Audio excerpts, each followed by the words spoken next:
Good evening. My name is Renee Myatt, and I am welcoming you to the second episode of MyattJazz.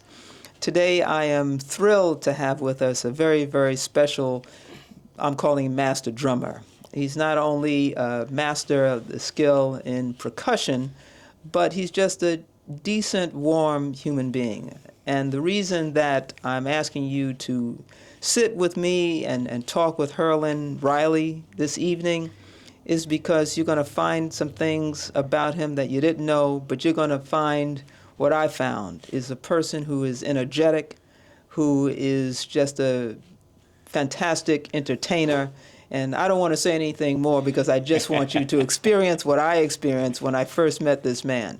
So I want to say welcome, Herlin Riley. Oh, Renee, thank you so much for having me. And hopefully, all those accolades that you put on me, I hope I can live up to some, at least half of them anyway. You know what, the ride here, you coming to the show today, that was a podcast in and of itself. Yes. I mean, the energy that was exhibited in the car, we're talking and laughing. I hope we have enough time just to get to some of what we talked about. I hope so too. Yes. But it was it's my honor to have you here today, and I really appreciate you being gracious enough to spend time with me because I know you're here in New York for something else, but today was a day off and you squeezed me in. You did a number of other things today, and so I want to thank you really, truly for being here today and sharing who you are with the audience. Well, it's my honor and my pleasure to be here. You can't get to, I wanted to be here because we talked on a cruise ship and, you told me about your podcast. And I think, it's a wonderful way to just tell your story and to get the information out because oftentimes, as we talked about in the car, a lot of musicians come through the world and play their music and people hear them and hear their music but don't know anything about them. So just to share a little bit about my story, I appreciate you giving me this opportunity in this format to just tell a bit about who I am. Well, that's the $1 million question. Who is Herlin Riley? So when the world asks that question, what do you say? Well, right now I'm a musician of 50 years, and I'm a husband of 50 years. I'm a father of 5 children. Whoa. I'm a grandfather of 11 grandchildren. And I'm a great-grandfather of 1. No kidding. Well, congratulations. Yes. Wow. So 5 children. 5 children. Are any of them musicians? No, not at the moment. But my 2 oldest daughters were musicians when they were in high school. They started a band in New Orleans, a brass band called the Pinettes, which was an all-girls brass band. They went to an all-girls school, and they played a little music in school. One played, my second daughter, Terrell, she played the alto saxophone. My oldest daughter, Kendra, she played the clarinet, and she played the drums.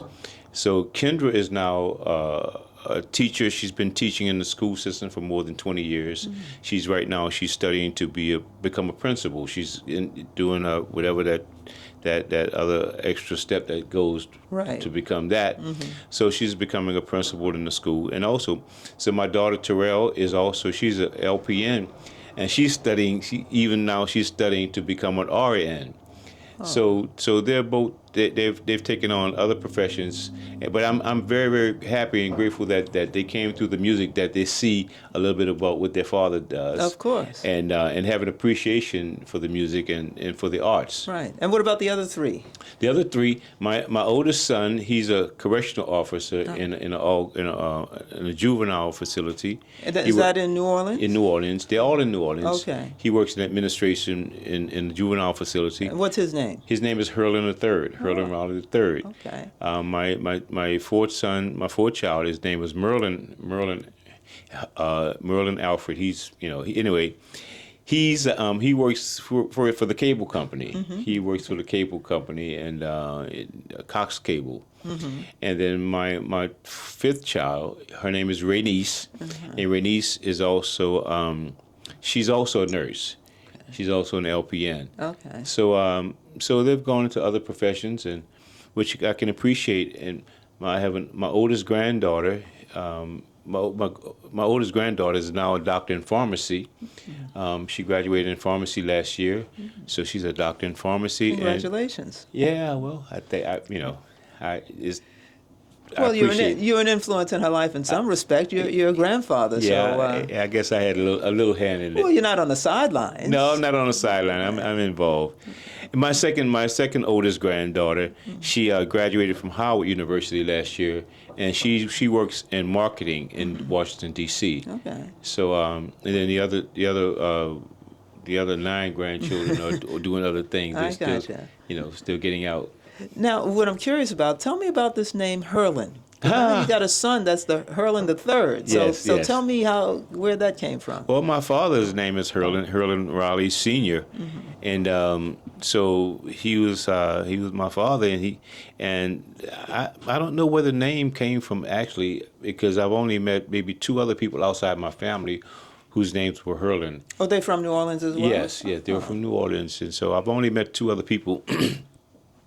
I'm not exactly sure where the name came from, but and I hated it when I was growing up. I hated the name Herlin. I wanted to be like David or Michael or Sam or Charles or something. Okay. Some kind of regular name. Right. But as I've gotten older, and I've come to appreciate the uniqueness of my name, because you don't hear that name very often. Right. And so I can just sign something and say Herlin, and people know who I am. Right. Now, does your son, does he have the same issue with the name Herlin, or he's okay with it? Well, he's okay with it, but then he's still he's kind of like in my shadows. Okay. So he's okay with it, but it's actually helped him in a lot of ways, because when he mentioned his name, people associate him with me, and so it kind of helps him in a lot of ways. He's never really challenged it in any kind of way, because he's always known me to be Herlin, and so him being Herlin, and so I think he appreciates the uniqueness of his name as well. Right. Now, were you born and raised in New Orleans? I was born and raised in New Orleans, and I was very, very fortunate that I was born and raised into a musical family. I was going to ask you about that. Yeah, my So how was family. life growing up? Yes. So my grandfather was born in 1902. His name was Frank Lastie, Lastie. He was a drummer, and he was locked up in Waif's home in 1913 with Louis Armstrong. Oh, right. So he played the drums in the Waif's home in the band. Now, when you say a Waif's home, just tell the audience what that It's a is. juvenile detention center for youth. Okay. For wayward youth, as opposed to just going to jail. They put them in a facility just for kids, for youths. And so my grandfather was in that facility, and Louis Armstrong was also in that same facility in 1913. And so my grandfather, he never really played the drums professionally, but he played in a style of the early 1920s and 1900s. So he played that style, and he would teach me that style of playing. Now, what is that style, the 1920s style? It's like ragtime, ragtime or ragtime or early traditional New Orleans grooves. Okay. And also back then they would have what they call kazoo bands. What is that? These kazoo bands would take regular household goods and make instruments out of them. For instance, they would use a washboard. Okay. The washboard they put a comb with putting paper inside the comb and hum and play through those things. Like a comb you use to comb your hair? Put your hair. You use your comb your hair. They put paper through the comb, and it hum, and it gives you a buzz with the paper vibrating against the Yes. comb. It gives you a certain kind of buzz thing. They would use with foot tub, where they would put a stick on a foot tub and have a string attached from the stick to the center of the foot tub, and they would pluck it like a bass. Okay. And those are the and they'll have mason jars with these big jars where they'll blow into the jars and be like a big bass flute or something. Okay. So all those kind of household goods they were used to create instruments, and they were called kazoo bands. Kazoo. Okay. And so my grandfather was part of that whole era, and so I was primarily raised with my grandparents in their home. And my grandfather would actually take butter knives and play for me at the kitchen table. And I was a boy of maybe 3 or 4 years old. Right. And after he put some jelly and butter on his bread, he would take the knives and he'd beat out these rhythms for me on the table. Wow. And as he did it, he would challenge me to do it. I always had a passion for the drums and for playing the drums. Okay. So he would kind of challenge me to play those things that he played and he would laugh at me. I try to he played the rhythm for me. Then I try to do it, and he would laugh. That's almost it, son. That's almost it. Try it again. And I would try it again. I would try it again. So, and it was. And you're how old now? You think? I was 3 or 4 years old. I don't even remember. I can't. I was about 3 or 4. I can't remember. It's like somebody asked me, "When did you start to play the drums?" Right. It's like asking someone, "When did you start to talk?" Okay. So I don't remember a time when I could not play the drums. And so growing up in that family, there was always music around. I had 3 uncles. So my mother also played piano, and she played organ in the church. Wow. And then she had, my mother's name was Betty Ann Lasty Williams. That was her name, or Williams was her married name. Betty Ann Lasty, then she became Riley. Then she divorced, and she married another guy named Williams. Okay. So, and then my uncles I had an uncle, his name was Melvin Lasty. He played the trumpet and the cornet. And he worked with Willie Bobo and did some things with Aretha Franklin. He worked with a lot of musicians during the time. And with Sonny and Cher and all that stuff in California, he did some things with that. Okay. And then my other uncle was named David Lasty. He played the saxophone. And then the other uncle that I had was Walter Lasty, who played the drums as well. Now, Walter Lasty played with Little Richard and played with Fats Domino and that kind of thing. So music was always around me all the time. My mother told me stories of when I was a baby that when my uncles were rehearsing in my grandparents' house, they had a band called the Lasty Brothers Combo. They would actually go into the room and rehearse. And they would actually wheel my crib into the rehearsal room to keep me quiet. Okay. So the music was like my pacifier, to keep me quiet. So did it work? Huh? Did it work? Absolutely, it worked. Okay. I was so attentive and so in tune with the music, and so I never had to go back and learn how to play straight ahead jazz or play rhythm and blues stuff. It was just a part of who I was growing up as a baby, and I heard it all the time. I heard Sister Sadie and Moaning and Satin Doll, all those kinds of songs. Right. I heard those songs as a baby growing up. I heard them played live. It wasn't like I had to go back to hear them on records or anything like that. I heard them live. So you weren't just hearing them in the house. Would you go out to, were they like clubs or something? When I got old enough, Okay. I went out to clubs and I checked out as many musicians. I just had a passion an affinity for music. I wanted to play. I wanted to be a musician. When I saw my grandmother's Quaker Oaks grist box, those were drums. That was my bongos and and my pots and pans and stuff. Those were my instruments when I was a boy growing. Little snotty those kids running around. Wow. So when you got to school, I don't know, did they have music programs then? Yeah, absolutely. Okay. And it just so happened that my Uncle Melvin was also my godfather and my biggest mentor, because he started a record company in New Orleans. What was the name? Do you remember the name? It was Adore Mel Records. Adore Mel? Adore Mel. Okay. And so he collaborated with a guy named Harold Baptiste. They collaborated and still formed this record company. It was called AFO Records. Adore Mel was his publishing company. Okay. It was called AFO Records. And so he was my biggest mentor, and I wanted to be like him. I see my Uncle Melvin. Oh man, Uncle Melvin. What was it about him that you wanted to emulate, though? Well, first of all, he was always dressed to the T. Okay. Always dressed to the T. He played the trumpet, and he was a businessman. He died at 42 years old. Oh, that's a young age. He died at 42. But before he passed away, he had so many things in place. Okay. With his publishing, with him playing, he lived in New York for a while. He also moved out to L.A. And as I said, he had played with Willie Bobo. He played with he did some things with Sonny and Cher. He did some things with Ornette Coleman. Oh, sure. And so he was like really in at the top of his game. Okay. And even now, my cousins, even though he died at 42 years old, my cousins, they're still getting some of the rewards from my Uncle Melvin, who had put his business in place, whereby Getting royalties receiving and that sort of royalties, thing? that I kind of see. thing, because he took care of his business. And How did he pass, though?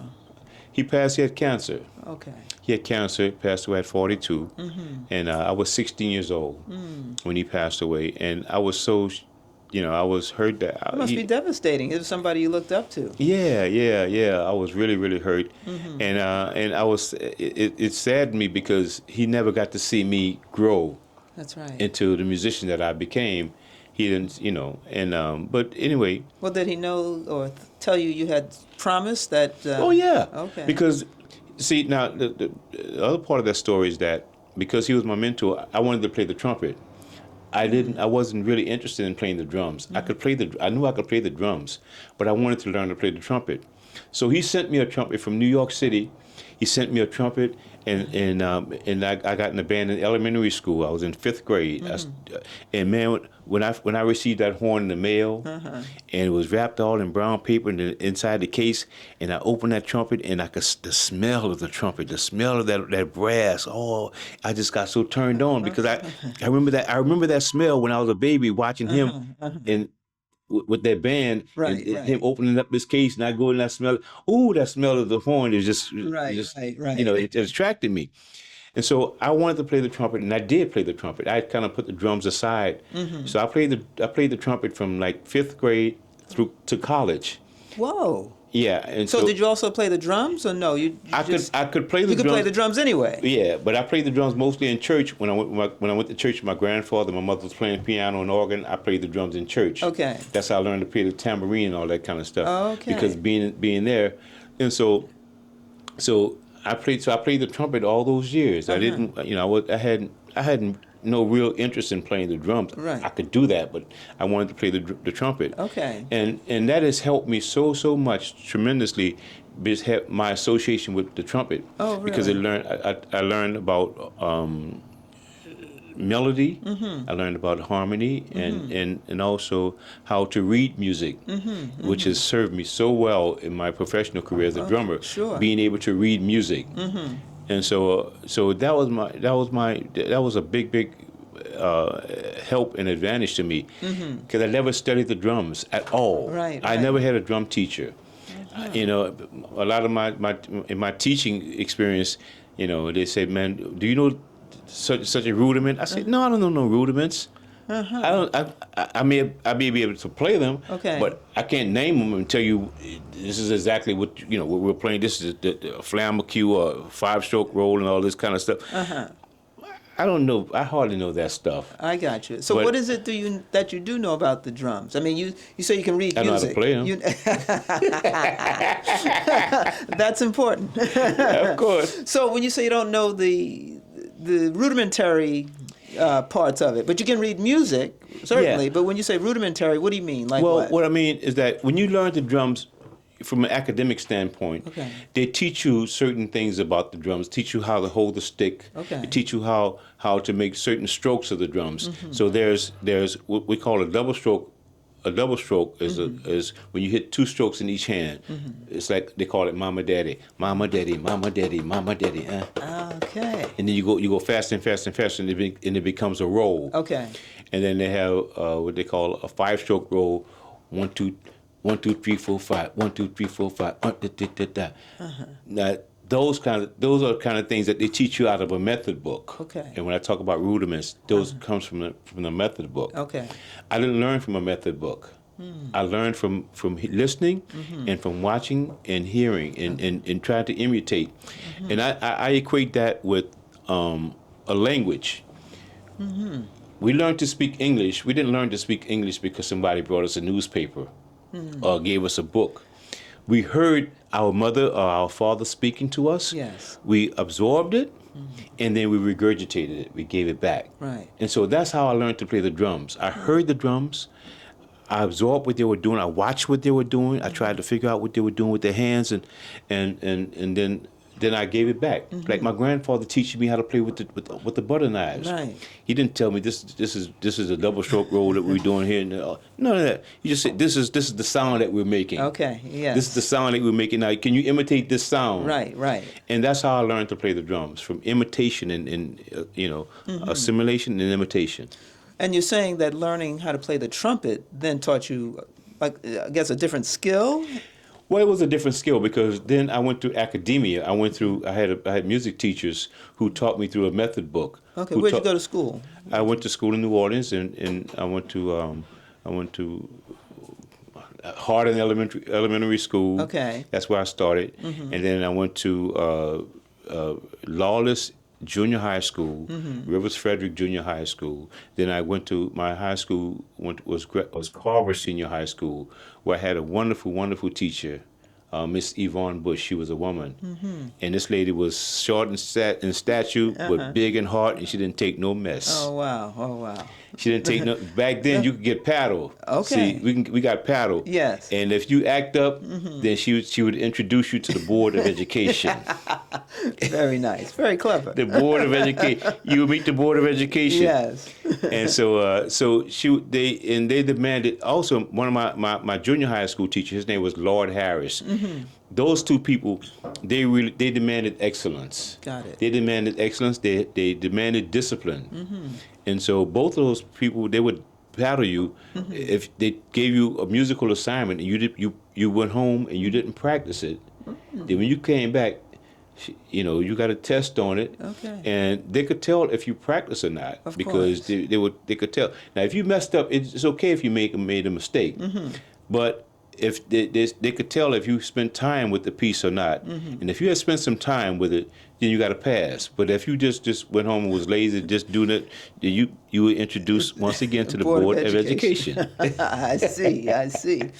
Well, I guess you probably didn't have to meet the Board of Education that often. I met it a few times. Okay, all right. I met it a few times for various reasons. Okay. Not just for musically speaking, but being disciplined. Doing something I had no business doing. Okay. From a disciplinary point of view. Right. I didn't. I got the board a few times. Okay, so that's junior high school. That's high school. Now, what happens after high school? Well, after high school, I got a scholarship on the trumpet to go to Mississippi Valley State University. Okay. And during that time, it was just, it wasn't concentrating on jazz per se. It was more about the marching band and being able to perform at the football games at halftime and being in the marching band so that you could perform during the Mardi Gras parades and that kind of thing. And at Mississippi Valley State, it was in a boondocks. It was like a cornfield with lights. And what year was this? This was 1970. I graduated high school in 1974. Okay. So 1974. So so I only stayed at Mississippi Valley State for about I think one or two semesters, and then I left there and I got married. Okay. In the very next year, in 1975, I got married, and Did you meet your wife at Mississippi? no, I met my wife. I met my wife in the neighborhood. Okay. We were 13 years old.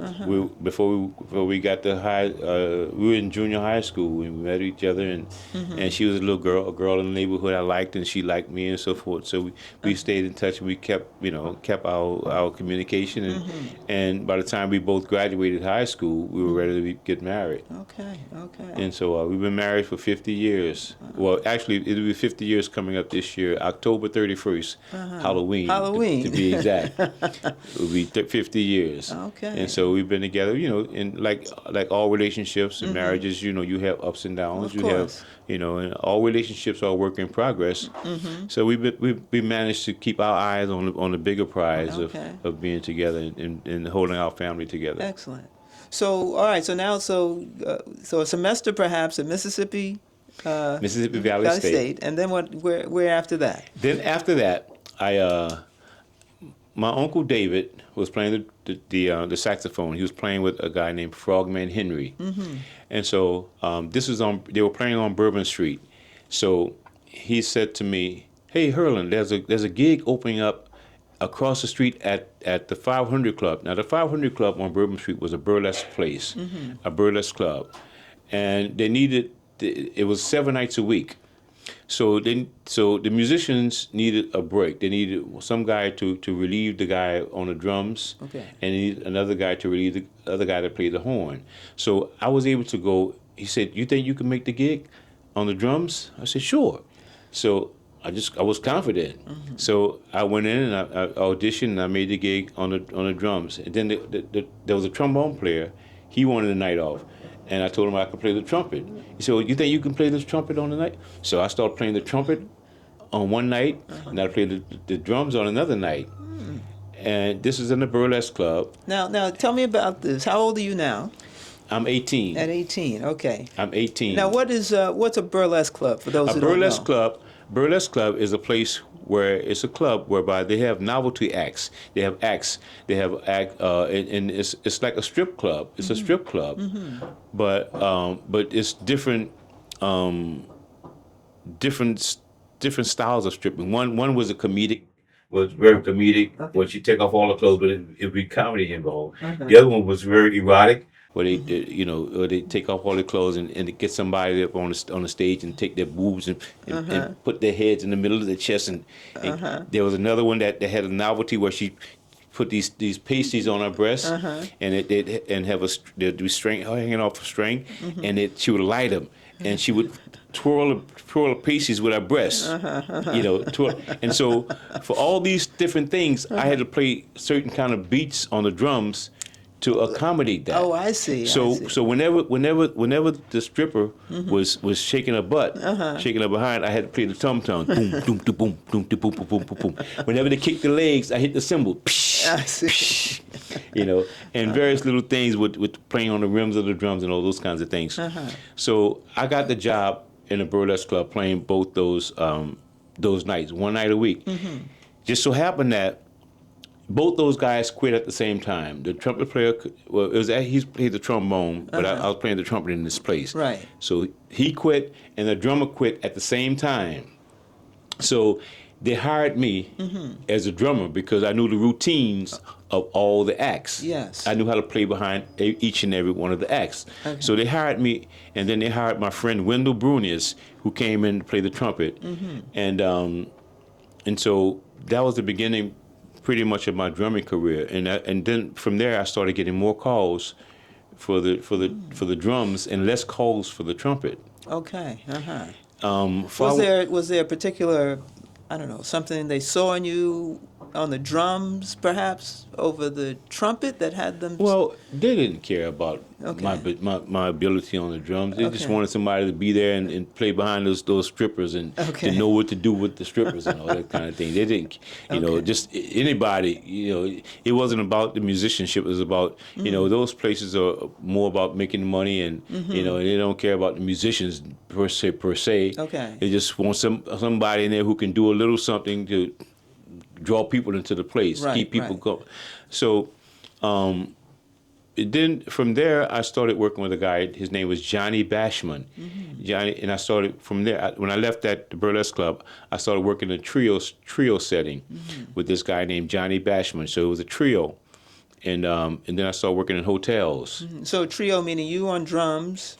Johnny Bashman played the piano. Okay. And they had a bass player. All right. Trevor Holliday was a bass player.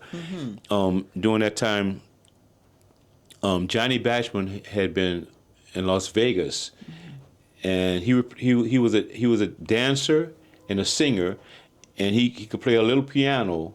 He played a little piano in his act. He had a fall in Las Vegas, and he had to come back home to New Orleans. So he started this trio. And I played in a trio with him. As a matter of fact, in Las Vegas, he had replaced Sammy Davis Jr. in a show called Mr. Wonderful.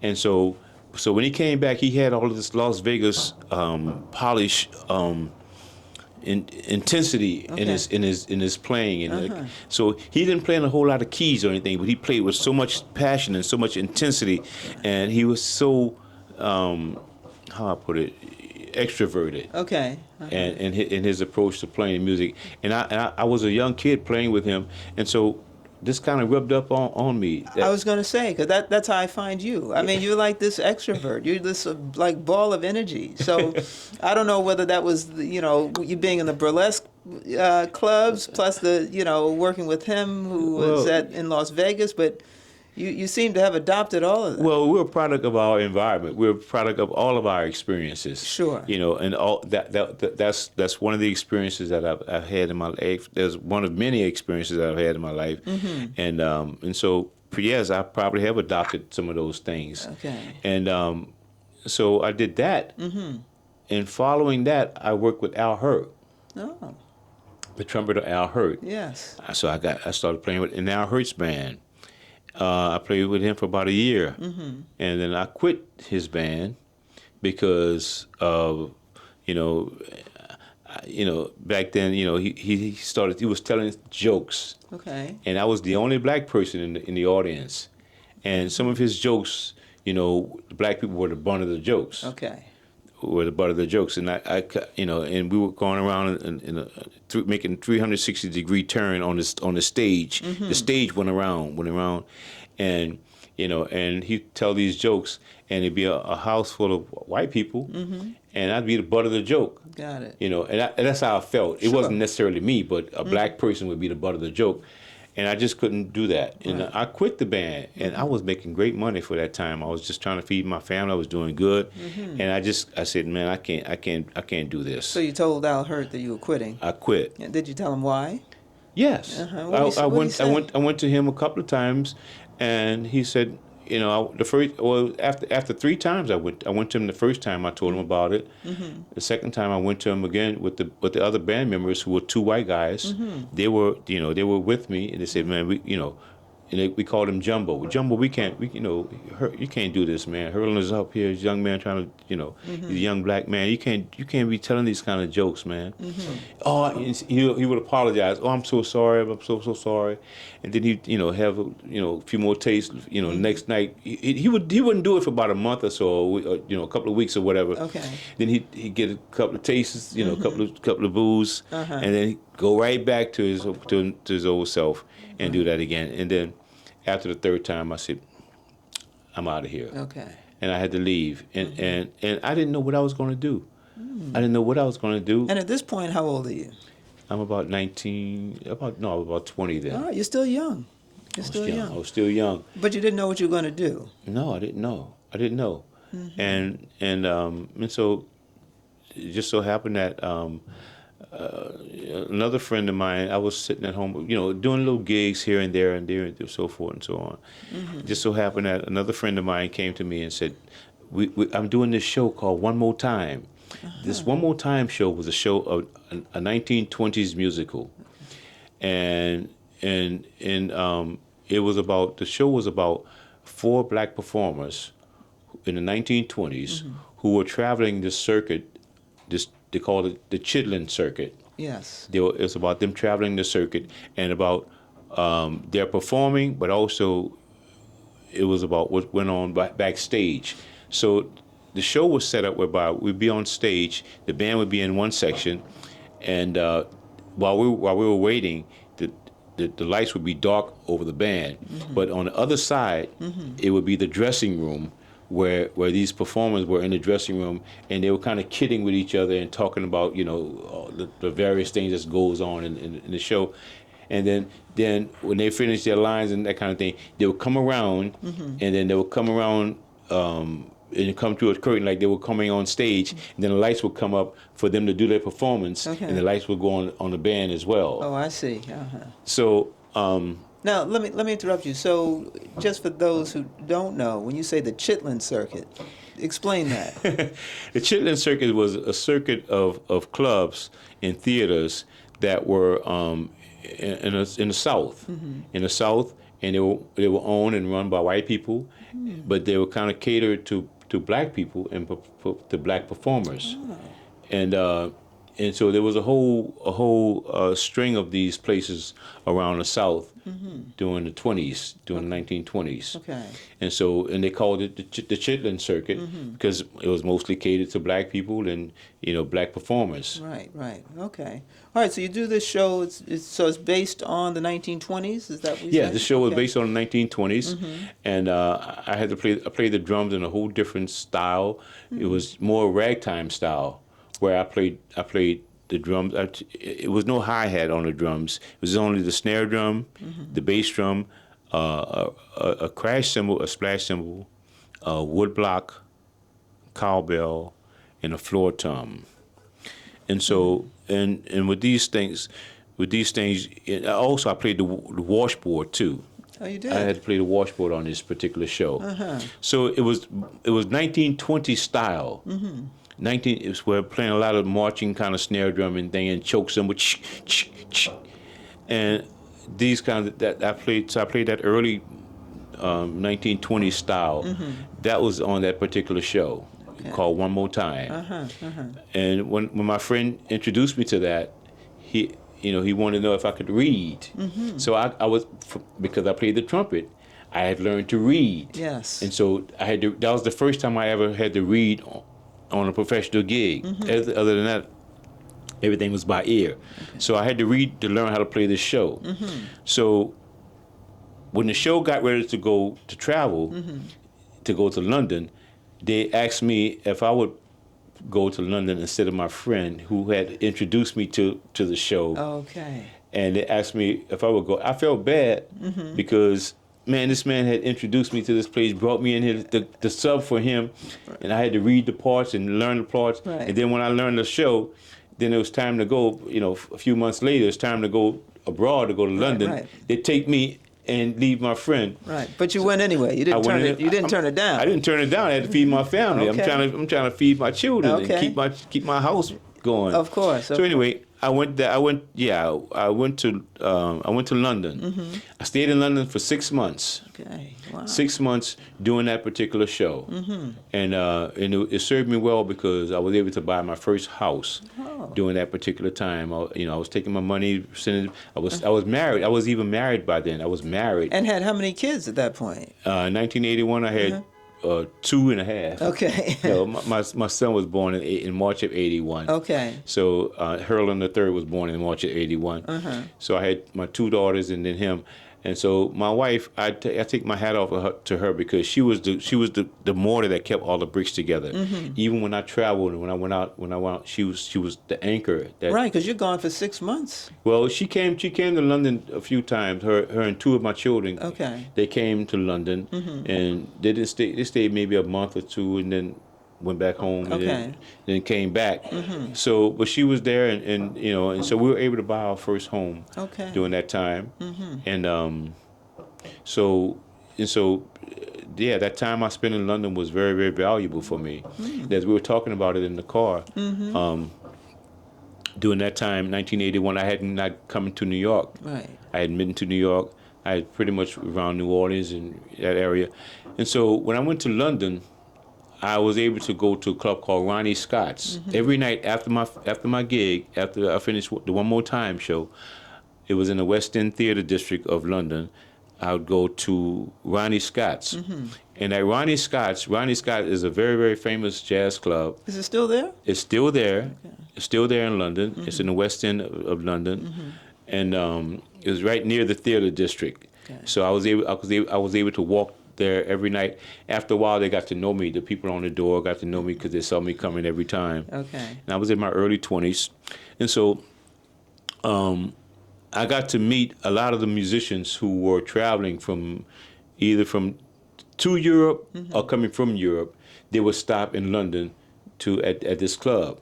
So I got to meet Panama Francis and Dexter Gordon and Sweets Edison. Okay. And it was so many other, Art Blakey.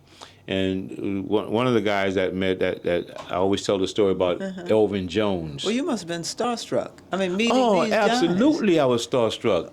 All these people I had heard on records and read about and saw in these magazines, and I'm getting to see them and meet them up close and talk to them, and so Right. absolutely I was starstruck. Gotcha. And so when you meet Elvin Jones, Elvin Jones. tell me that story, because that was just a beautiful story. Elvin Jones was such a wonderful man, wonderful man, and I tell the story all the time to my students about.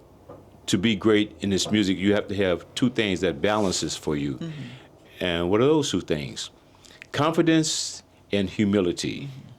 The confidence allows you to get on stage and do what you do, and to have ownership of what you do. Humility allows you to always to recognize other people and to see greatness in other people, and to know that you don't know everything and there's some more for you to learn. That's what humility says. But you can't. It can be to the extreme one side to the other. Too much confidence is ego, and ego says, "I know everything. Right, You yes. can't tell me nothing. I got this." Humility and too much humility becomes a feeling of inadequacy or a low self-esteem. That's too much humility. But you have to balance the humility and the confidence. That's wonderful. Did you came up with that Yes. on your own? Yes. That's just beautiful. Yes. And so this is what you tell your students. This is what I tell my students all the time. Okay. And so I give them an example of humility. My example of humility is when I was in London, I saw the great Elvin Jones. I was sitting there maybe 15 feet away from him, and he was doing something on the drums that was fascinating to me, and I just couldn't catch it. I was looking at him, and I was watching, and I'm listening, and I'm trying to observe and see what's going on. I just couldn't catch it. He was just doing this thing. So at the end of the night, I go to he was packing up, and I introduced myself to Elvin Jones. That must have taken some courage, though, to go up to one of your idols, let's say. Well, yeah. To even broach a conversation. Well, I was very subtle in it, but I was, but I did go to him. Okay. I wanted to know. Okay.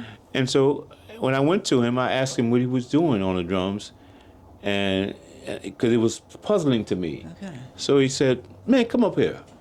So he brought me up to the stage, and first he'd sit down at the drums, and he did this particular lick. He did it, and then he said, "Now you got it. You sit down. You do it." So I did it, and and then once he showed it to me, it wasn't that complicated anymore because Okay. now I learned what he did. So we fast forward about 20 years later. I was playing with Winston Marsalis, and I was playing a New Orleans second line groove. What is that now? The second line is a New Orleans street beat, a street beat that they use for parading and second lining. Second lining is a style. It's a dance. It's a style of drumming, and it's a cultural thing. Is it particular to New Orleans? Yes, particular to New Orleans. Okay. Particular to New Orleans. Is that when we see some of the things on television? Yes. Second line at funerals or something? Is that the same thing or that's different? Which one? Which one? Funerals. Funeral. Yeah. Well, see, people have gotten that misconstrued because yes, they do have a second line at the jazz at the funeral, but when they say the funeral, it's not a second line. Oh. It's a jazz funeral, and it's a difference. Because the jazz funeral, that was something that was reserved for musicians and for people in the benevolent society who were kind of assisting musicians in the early days, the early intent of it. And so that jazz funeral was it was two parts. The first part of it was the slow mournful part where you mourn and you grieve the loss of the loved one. Right. You grieving their loss. So in that slow mournful part, you play what is called a dirge. Okay. A dirge is a slow hymn that's paying homage to that particular lost soul. And they will play hymns like "Near, O my God, to Thee," or "What a Friend We Have in Jesus," or "Just a Closer Walk with Thee," or something like that, which would be a slow mournful kind of thing. And then once you get the body, that dead person, to the gravesite, and you bring them to the gravesite, and the reverend or the priest or whatever would say some words over that body, and they commit their body back to the earth, ashes to ashes and dust to dust. And so when they commit that body back to the earth, then they do what they call cut the body loose. Meaning? They cut the body loose. And when you cut the body loose, then you play the up-tempo kind of joyous thing. Okay. Because now you're celebrating that life, that soul is going to a better place. Before you're mourning the loss. I see. So that's why it's in two parts. Yes. The dirge part and then the up-tempo part. Okay. So the dirge is the mournful thing. The up-tempo is the celebrating that soul is going to a better place. Okay, I see. So there's a groove that's associated with that, and it's up tempo. Everybody's dancing and joyous and that kind of thing. Right. But so oftentimes in today's time, people don't do that anymore. It's the tradition has been lost in a lot of ways. That they want to get to the up tempo jump part. Oh, right away. They want to skip the dirge. And now because they get into the jump part and the dance and all that. So now it's become it's become a second line as opposed to a jazz funeral. Okay. And the second line is the up-tempo. The up-tempo part. see. So they want to skip the dirge part and all that. Gotcha, So yes. so if somebody died, they say, they're going to have a second line for him? I see. As opposed to saying, will there be a jazz funeral? I see. So there's a difference. There is a difference. And a lot of young people have lost the intent of that tradition. Why do you suppose that is? Because they want to get to the party.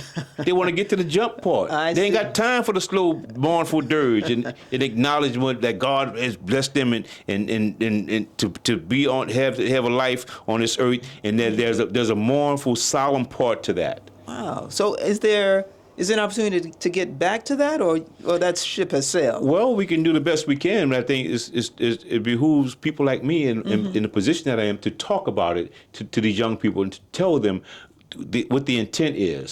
So you say you teach young people. Yeah, I do. Right?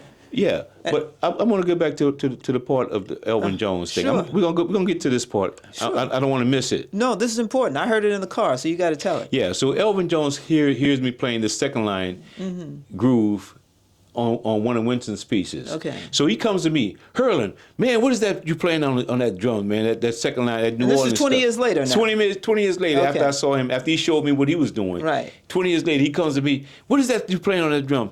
So I said, man, that's New Orleans second line. He said, man, show me how to do that. So I sit down with him and I show him. You're showing Elvin I Jones. show Elvin, the great Elvin Jones. I show him what the New Orleans second line groove is, and so that's the point I'm making about the humility. He was not too big to come to me, someone who's beneath or under him, Right. who's following his footsteps. He wasn't too big to ask me about something that he could not do. Right. And so that's the part I'm talking about, the humility, where you recognize the ability of others and recognize that it's something that they can do that you perhaps cannot do as well. Right. So that's the part I'm talking about with the humility of Elvin Jones that he showed me. Okay. So So now we're going back to what you were asking me about. So in terms of teaching young people, so I was kind of struck by the fact that folks, the younger people now want to get to that second line. So when you're teaching young people now, young people obviously who want to be musicians like yourself, are you teaching them kind of, I'm going to say, the old ways, or trying to preserve the old ways? Is that what you're trying to do when you teach them? Well, it's quite natural that everything in life evolves. Okay. There's evolutions in life, and as time goes on, time allows us to evolve into certain things that are different. But there is something to be valued about tradition. Okay. And there's something to be recognized about tradition. Sure. We can't. How I say it? You can't fly the space shuttle unless you recognize the accomplishments of the Wright brothers. Okay. All right. Where it starts, where it started, Right. and you have to recognize that. So traditionally speaking, I think that it behooves the young people to recognize the integrity of what a jazz funeral is. It's not just about a party. Okay. It's not just about a party. It's about paying homage to that person in a dignified kind of way. And if it's just all about the party, then it doesn't really mean anything. So, go ahead. I'm sorry. Go ahead. I'm just saying that tradition has been watered down because of money. What do you mean because of money? Because of money. Because there were. I just had a conversation with some friends of mine who work with the Dirty Dozen Brass Band, and they told me that he said, man, we were going to do a funeral, and the guy came to us. So they said, first of all, the funerals, those funerals were reserved not just for regular people. They were reserved for musicians and people who worked in the Benevolent Society to help musicians. Okay. So a regular person just kind of passed away and said, man, we want to have a jazz funeral. Okay. But we don't want that dirty, we want that slow stuff. So, we don't really do funerals for outside, people who are not musicians. Well, we'll pay you. I see.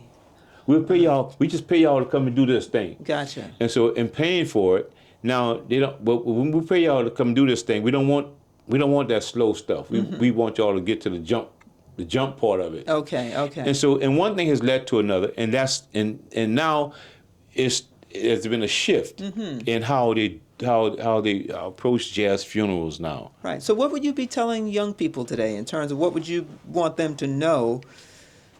I guess to preserve tradition, because it sounds like tradition obviously is important. Yeah. It's like a foundation that they should be aware of. So what are you teaching them? What are you telling them? Well, there's a certain integrity and there's a certain dignity that goes with that. Okay. That's a part of that. Don't miss the integrity part of it. Don't miss the dignified manner.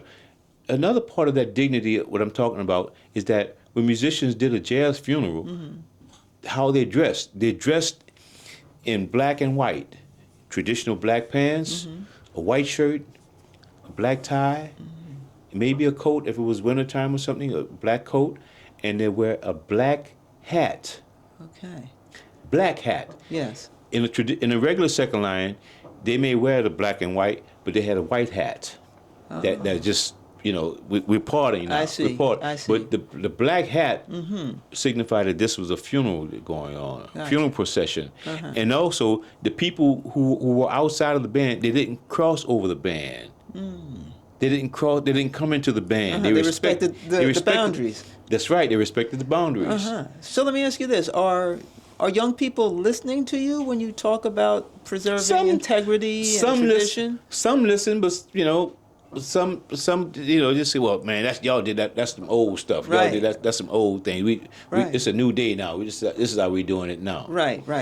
And so there are a few of my friends who are in my age group, and we try to talk to young people and tell them, but they still have their own way that they want to do things. The great banjoist Danny Barker was a mentor for a lot of us who are now professional musicians. And when he passed away, his wife said, we're not doing a jazz funeral for him. And my friend who his name is Greg Stafford, we called him the funeral commissioner. Greg Stafford said, no, Miss Lou, that was his wife, Miss Lou. Miss Lou, we're gonna do it right. We're gonna do it with the right intent, because Miss Lou she saw how they were treating the jazz funerals without dignity, without respect, without the integrity that it deserves, and she didn't want that for her husband. So he promised her that he would do it right, and he did. Okay. So we all dressed in black and white. We played hymns, the dirge, mournful hymn, and then we at the end of it, of the procession, when they cut the body loose, then we played the up-tempo thing. Gotcha. So a lot, but I'm saying a lot of young people they figure that this is a new way of doing it. We don't have to do it like that anymore. So you have, they don't do that anymore, is what you're saying. So it's evolving like that anymore. So now you obviously say you're of a certain age now. So how old are you? I'm 68 years old. And I understand. Happy birthday, by the way. I think you had a birthday on the 15th of February. On the 15th, Saturday. Okay. Thank you very much. You're very welcome. So and because you're 68, now I'm really intrigued by this question that I'm getting ready to ask you, and your answer is going to be interesting to me. We met on the Jazz Cruise, which just got back a couple of weeks ago. Yes. And when I watch you perform, there is, and I kind of alluded to it in the beginning, this like energy that you have that is, I mean, it's mesmerizing. I mean, you really, you project yourself out front, you get the crowd moving. When you're introduced, when they introduce Herlin Riley and you come out on the stage, it's like a standing ovation. I mean, the crowd knows it's about to get to a party, or it's certainly a lot of energy. And I'm trying to understand a man of 68, not saying that 68 is old, but where does that energy come from? God. Okay. God. It's only because of God's grace that has allowed me to do what I do for so long, and to still be able to do it. And I feel like I'm gifted. I feel like God has given me a gift, and I want to let my light shine. I want to be I want to shine as bright as I can, and and I want to come with truth and honesty, and be the best that I can be. And so God has given me this energy. He's given me the strength and the courage and the ability to continue to do that. And I'm going to do it until I can't do it anymore. Well, I mean, you do. I mean, I don't. I mean, I've seen you, like I said, on the stage, and normally, like, the drummer's like in the back, kind of keeping beat and keeping time with the music. But you just, I mean, it's like your drum set can be in the back, but you're definitely out front. Well, let me tell you. There's a lady, her name that I know in New Orleans. She's another mentor. She's 92 years old, maybe 93 by now. Her name is Jermaine Basil. Okay. Miss Jermaine Basil is a singer, and she was a teacher in an all-girls school. And when she walks on the street, or you see her just in a supermarket, or you see her just anywhere outside of the bandstand, she's like walking black royalty. Really? She's regal.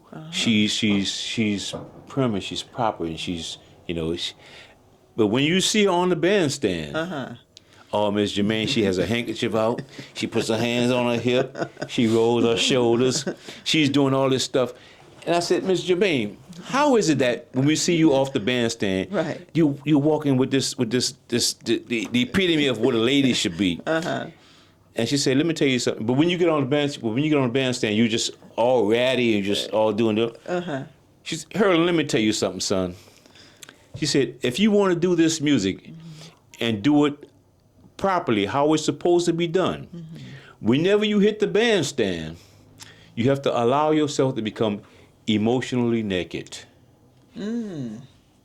Okay. And that means, here I am. Take me or leave me. Do what you will with Do me. what you will. Here I am. This is me, and I'm about this music. I'm about the communication of this music, and bringing the best that I can be to the stage. Right.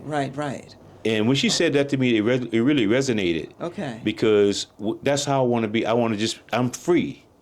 Right. I'm free. And I have this ability, and I want to be free. I want to give it to you, and I want to be the best that I can be whenever I'm on the bandstand. So yeah, I may be, sometimes when I'm more when it's my own group. Okay. But when I'm playing with somebody else, I'm still doing me. Well, it sounds a little spiritual. There sounds like a spirituality to that, because you're open and you're kind of letting something kind of move through you. Absolutely, and it's very true. I look at it as spirituality as well, because when I'm playing, even when I'm playing to myself, I'm thanking God. I'm always thank you, Lord. Thank you for this gift. Thank you for allowing me to do what I do. I'm thinking, even I could be playing some secular music. I don't care what I'm playing. I'm still thanking God for the ability to do it and to maintain who I am while I'm doing it. So would you describe yourself as a religious man, or you wouldn't put that label on yourself necessarily? Well, it's not about being a religious. I'm a man who's in a relationship with God. Okay. It's not about the religion. It's about the relationship. Okay. And it's a relationship you've had for all of my life. All your life. Okay. And as I get older, it's growing. It's growing as we speak. It's a perpetual thing. It's not, it's like as a musician, I feel like I'm still growing as a musician. And even in my growth as a musician, it's not a destination. It's an embrace of a journey. Okay, okay. Wow. So that time when I saw you on the jazz cruise, it was the gospel hour, which they do every year. And all of a sudden, this guy, meaning you, comes out, and out of nowhere, we're hearing the sound of a tambourine. And all of a sudden, it's like you become like the star. It's like, where did the... But not, it's not just like playing a tambourine, like somebody's like clapping 1, 2, not like that. There's a beat. It's not only a beat, but there's like this, like I said before, there's a spirituality. There's something about you that, like your whole body kind of is the percussion. Well, you know, what you saw, that was so spontaneous. Was it? Yeah, because when you saw me on the jazz cruise doing that, Yeah. Wycliffe Gordon and I has spoke, and he said, you know, I thought I was actually performing with them on the jazz for the gospel hour. Okay. And my wife called me. She said, "Are you on the gospel hour?" I said, "I think so. I'm not sure. Your name is not listed, but how you people talking about you being on it?" So I ran down to where they were rehearsing. This is about 30 minutes before the show. I said, "Wycliffe, am I on this?" He said, "No, man, you're not on this one." He said, "But you're going to be on the next cruise. You'll be on it." He said, "But if you want to come up and do something, you're welcome." Okay. So. And Nikki Harris, who was also the singer, she said, "Yo, come on, Herlin, come on, you bring your tambourine." I said, "Nikki, I don't want to come out and do that."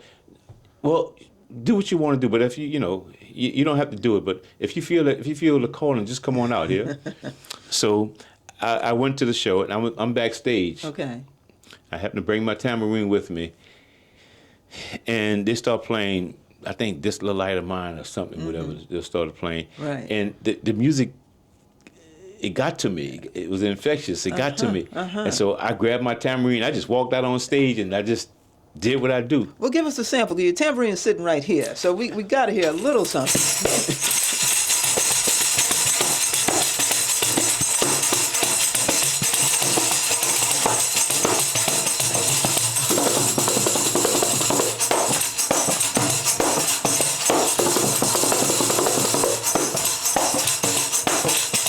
This little light of mine, I'm gonna let it shine. Oh, this little light of mine, I'm gonna let it shine.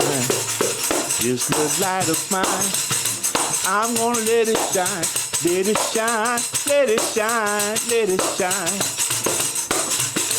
Everywhere I go, I'm gonna let it shine. Oh, everywhere I go, I'm gonna let it shine. Everywhere I go, I'm gonna let it shine, let it shine, let it shine, let it shine. You know why? Because Jesus gave it to me. I'm gonna let it shine. Oh, Jesus gave it to me. I'm gonna let it shine. Jesus gave it to me. I'm gonna let it shine, let it shine, let it shine, let it shine.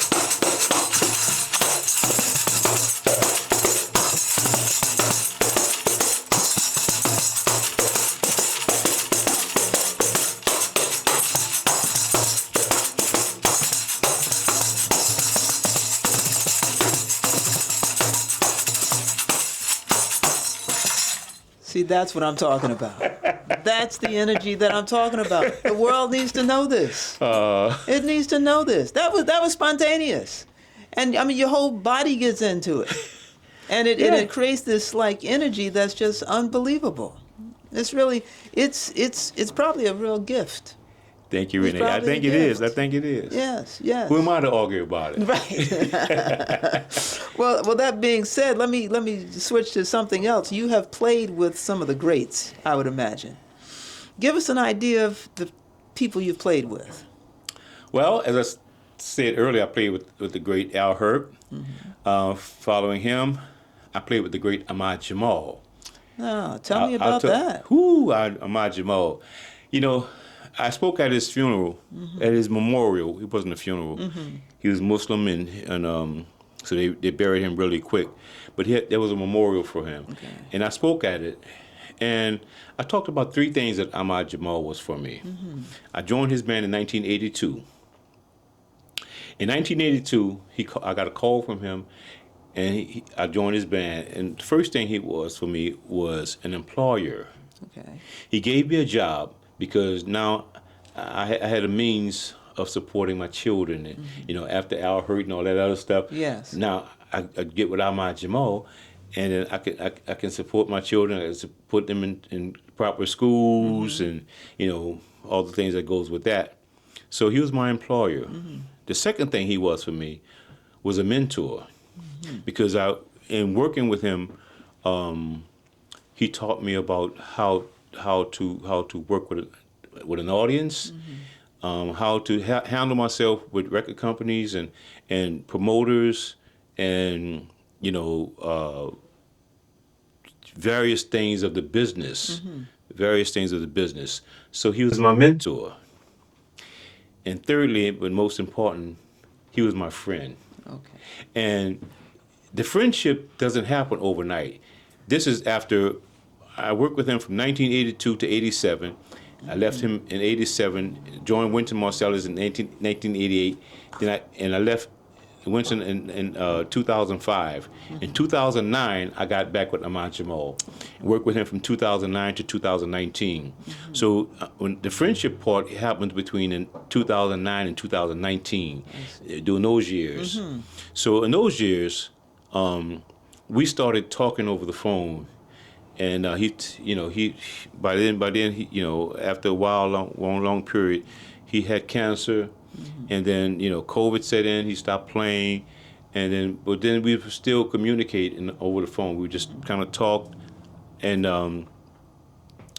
we wouldn't talk about music or anything. We would talk about life, and he told me about life, my how to deal with my relationship with my children, and how to deal with my relationship with my wife, how to talk. We talked about number 45 at the time. Okay. We talked about 45 all the time. We talked about the state of the world, talked about things that's going on. Yes. And we talked about, so she was my friend. And one of the things that he told me as a friend, he said, Herlin, man, you don't have to worry about chasing money and chasing fame. He said, money's going to chase you. He said, don't worry about all of that stuff. He said, don't worry about chasing women. Don't worry about chasing the strappings of the world. Don't. What you chase in your life, chase peace. Chase peace. He said, peace in your health, peace in your finances, peace in your relationship with your wife and your children, peace when you walk the street, peace with your friends. If you chase peace, if you have peace, you have everything you need. And those are the words from a wise man to a friend. Yes. To a friend. So MyattJazz was very, very, very influential in my life. A lot of my music is related to how I played with him and what I played with him. A lot of my arrangements and stuff, I've either stole from him or borrowed. Yes. Or I'm perpetuating them. Of course. Of course. Now, what instrument did he play? Just so the audience knows. MyattJazz was a great pianist. Great pianist. One of the iconic pianists of our time. Right. He was one of the pianists that really actually influenced Miles Davis. Is that so? Yes, right. Why do you say that? Miles said it.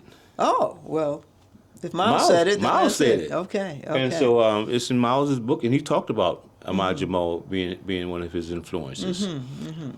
So MyattJazz was a great influence and a great figure in my life. Was he much older than you, or? Well, same yeah, age? he was 30 years older than me. Okay. He was born in 1930.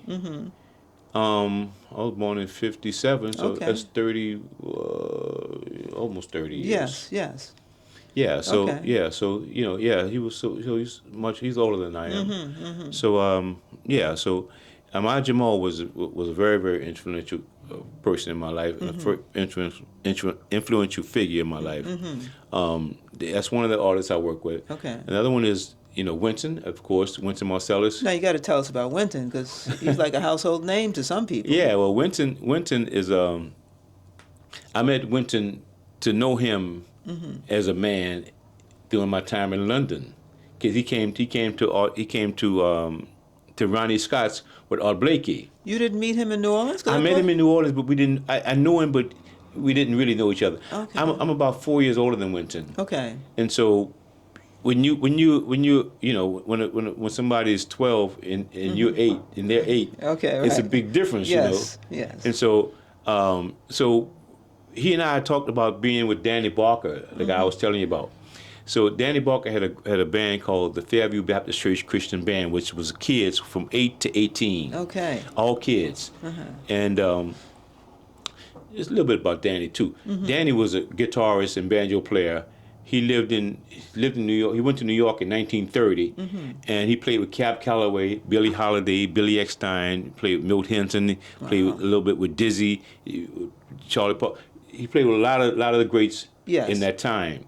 So he came back to New Orleans and started this band of all kids, the Fairview Baptist Church Christian Band. So, Winton and I. You met in London. I mean, you catch up in London. Well, we hooked up in London, but then when I was in his band, we started talking, and he said, "Man, were you ever in the Fairview?" I said, "Yeah, Winton, I was in the Fairview." He said, "Well, I was in the Fairview too." I said, "Well, I never saw you." He said, "I never saw you either." So sure enough, someone came up with a picture of Winton and I. I'm playing the trumpet at the time. Okay. And Winton was playing the trumpet. So it's myself and Winton, and we're in, and they have the Fairview Baptist Church Band. The sign is on the bass drum. Okay. It tells you what band it is. And so we're both looking at the picture, and we identify each other. He said, "Man, I'll be damned. You were there, and I was there too. We were there together. Look we at didn't that. know each other. We had, because of our age difference, we didn't really associate." Gotcha. And so fast forward, when I get to London, I went to hear him, and I met him. But he knew who I was, and I knew who he was, because before I had met him, I had played with his dad, Ellis Marcellus. I had played in some groups around New Orleans with Ellis Marcellus. Winton and Branford had already left New Orleans, and so, but I was with their dad, and I heard their dad talking about his sons, Branford and Winton Marcellus. I heard his dad talking about it. That's before I met them, and so when Winton won the Grammy for trumpet, for classical trumpet and jazz trumpet in the same year. Same year, yes. I was like, "Ellis, that's the son you were talking?" "Yes, that's my son. That's my son." So then later on, in 1987, I was playing with Ellis, with his dad. It was myself and Reginald Veal playing the bass. Okay. And this was at the New Orleans Jazz and Heritage Festival. So Winton happened to come to town with his own band. So when he finished playing his set, he rushed over to the set where his dad was. So it was an Ellis Marcellus trio. So myself and Reginald Veal were playing, and Winton came and sat in. And when he sat in and played with us, he liked the feeling of myself and Reginald with playing with his dad. He liked the feeling of the band. He said, man, this shit is swinging, man. I love the way this is playing. Okay. So he asked his dad, he said, "Man, do you mind if I call these cats to come play with me?" His dad was like, "Man, these guys are free agents. You can call anybody you want. If they want to go, just fine, call them." So sure enough, about a year or so later, he called Reginald Veal to come and play with him, and then about 2 months later, it was for my 32nd birthday. I remember 1988, 32nd birthday. He called me, 31st birthday.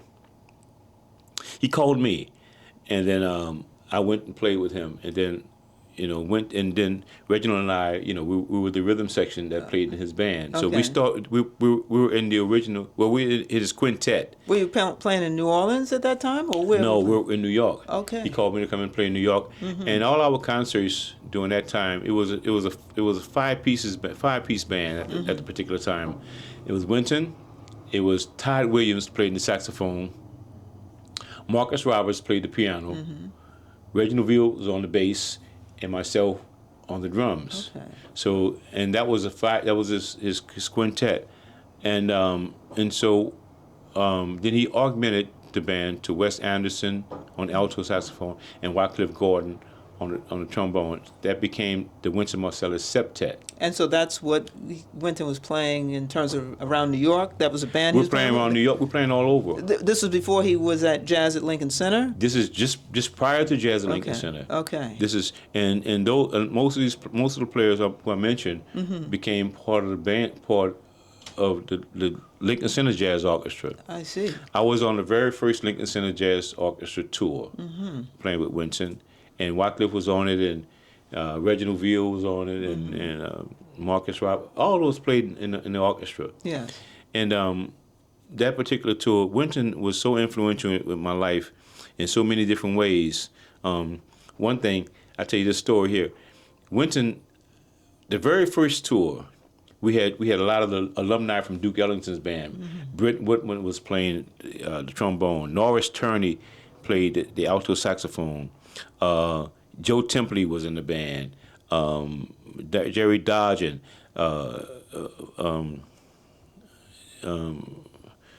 Joe Wilder was playing in the band. Marcus Belgrave was playing in the band. There were so many alumni, older guys who were alumni, and he was like a combination of the old. So Roland Hanna was playing piano. Wow. It was so many. It's like he had a mixture of the younger guys like myself and the older guys. Okay. And so we were all trapped. We started, we was in the band and we were trapped. We started traveling on the very first tour. We were in Wisconsin, and we were all still young. So we were playing football. Myself, Wynton, Wycliffe Gordon, and a guy named Rob Gibson, who was the executive director at Jazz Lincoln Center at the time. Okay. We were playing touch football. And I go up for a pass, and I come down and I tore my ACL. Ooh, I've done on that. my right leg.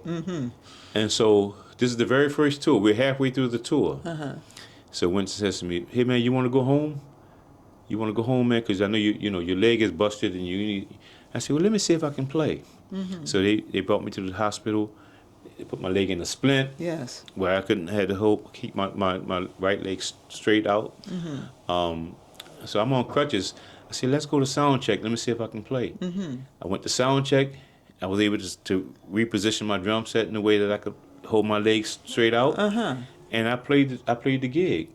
With your legs straight out? With a broke leg. But don't you use that leg for the kick on the... Yes.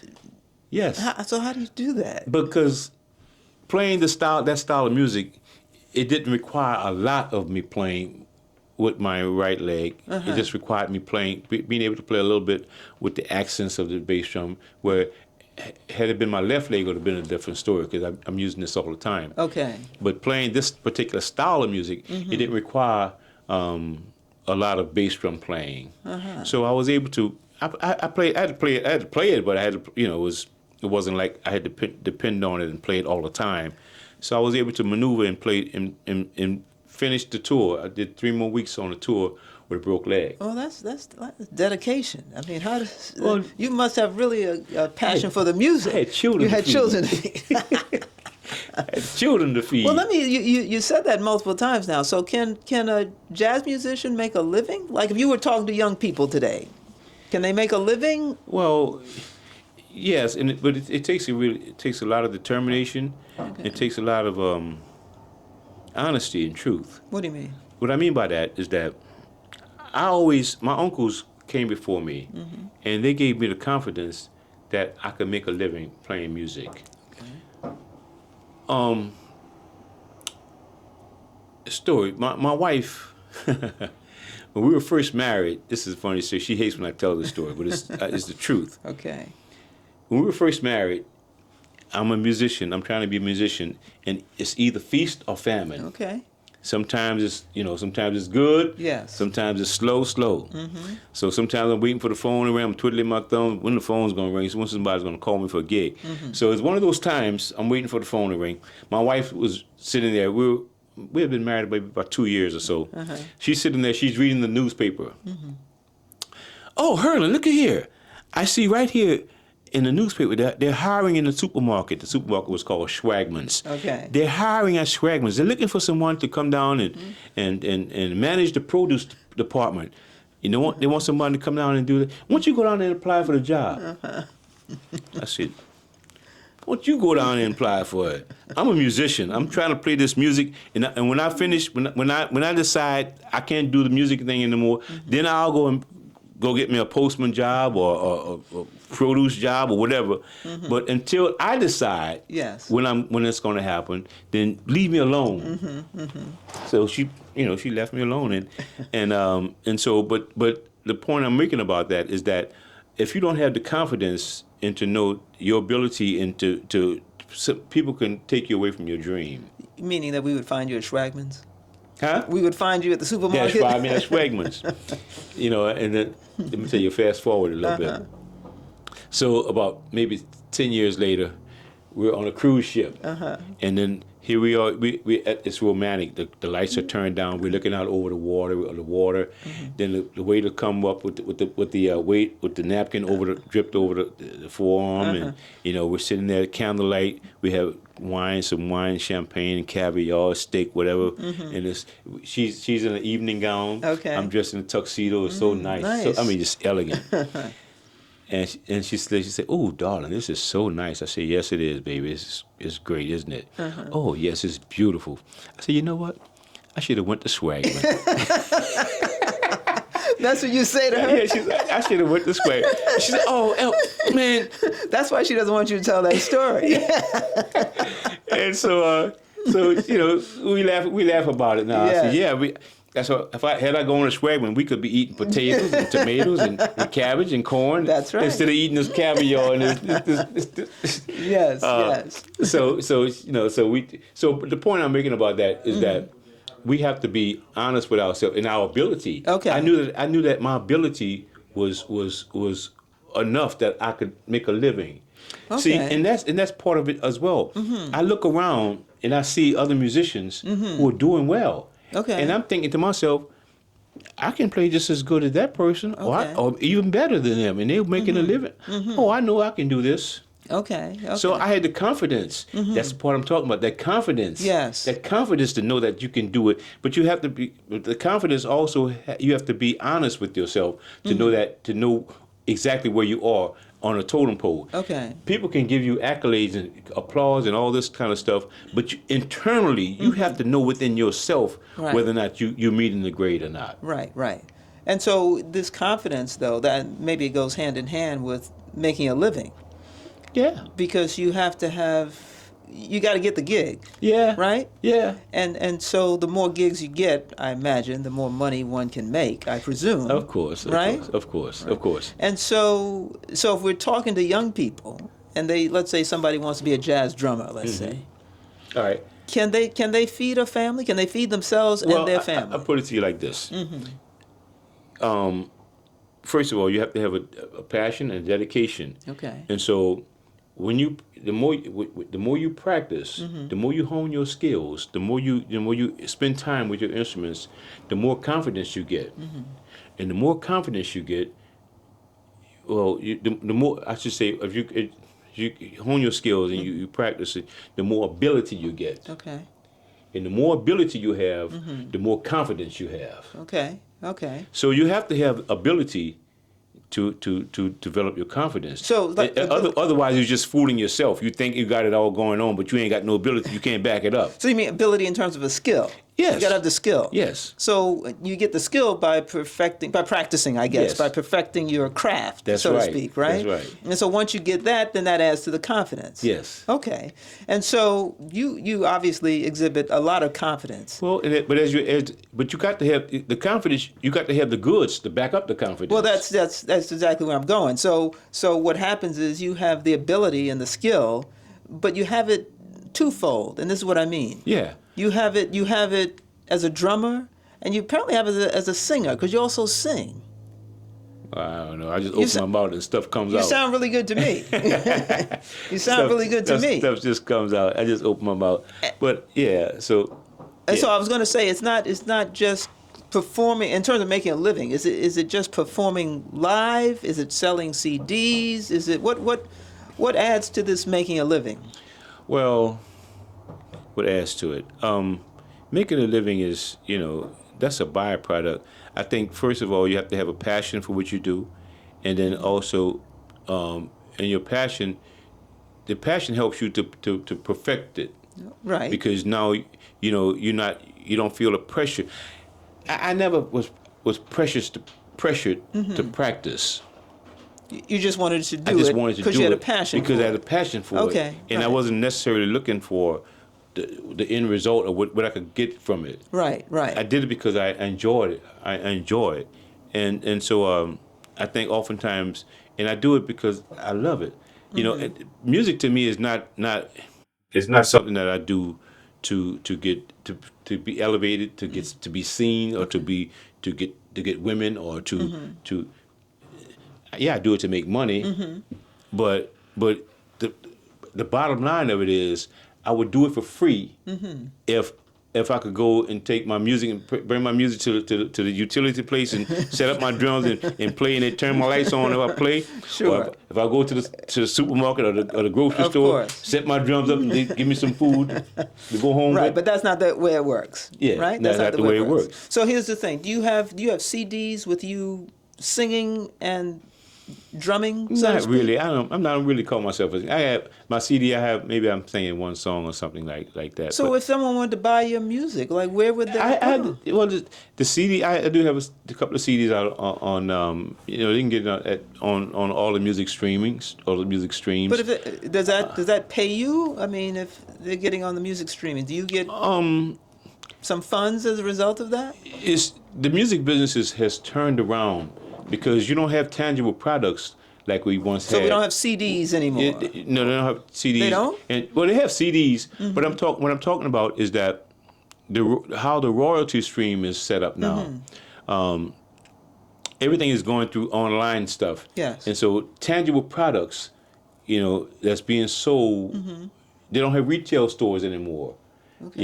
You don't have any more Tower Records. Right, right. Or Vernac Records, and those record stores are gone. So a lot of the money, the revenues is going through online streaming and that kind of thing, and it's so screwed up now that artists don't really reap the benefits that they once reaped from their own products.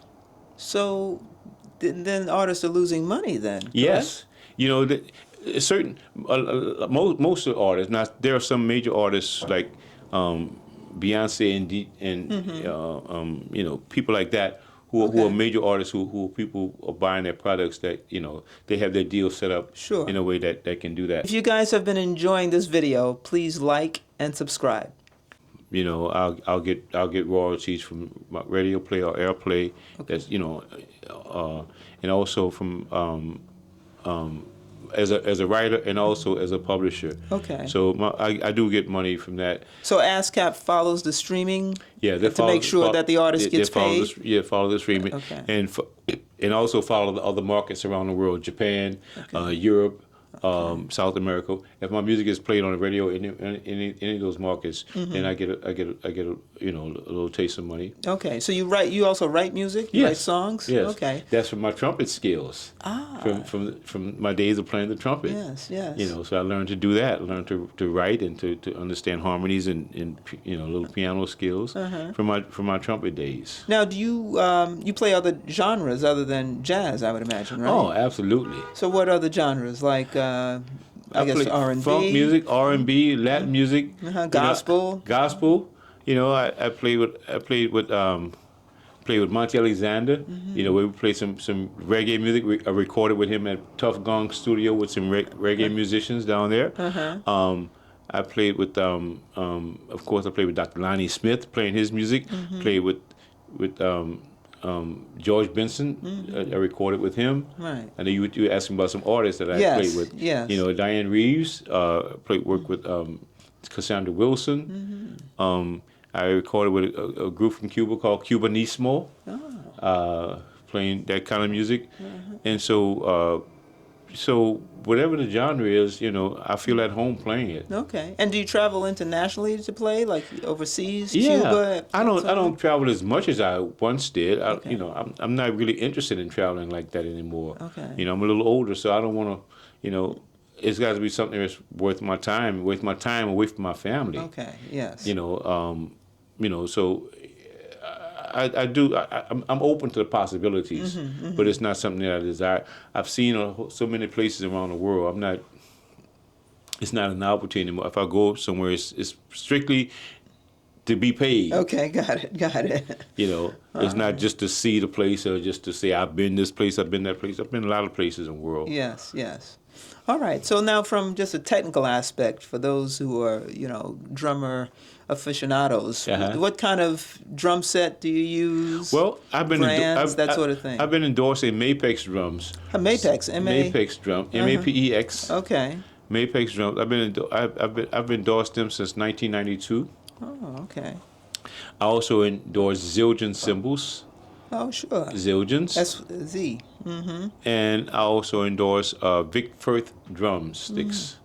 Okay. And so those companies have served me well. As a matter of fact, I just got another drum set from Mapex last week because I don't call the drum companies that send me something every year or something. Okay. No, I use what I have until Right. I can't. So the drum set that I had at home is for my first drum set that I had setting up at the house.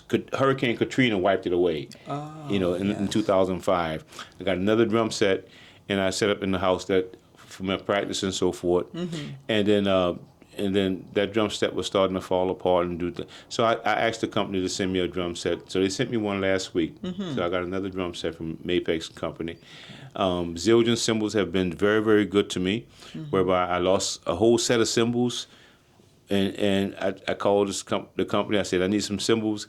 And within a week, I had a whole nother set of cymbals. Nice. And I get drumsticks by the brick load. They send me 20, 30, 40 pair or whatever at a time.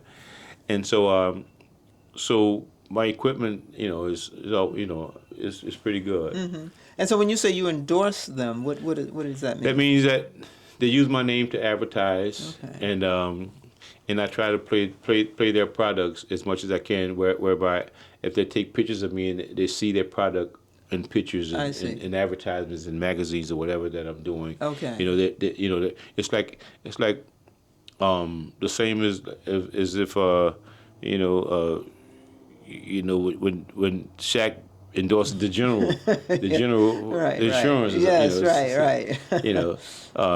So it's the same kind of thing.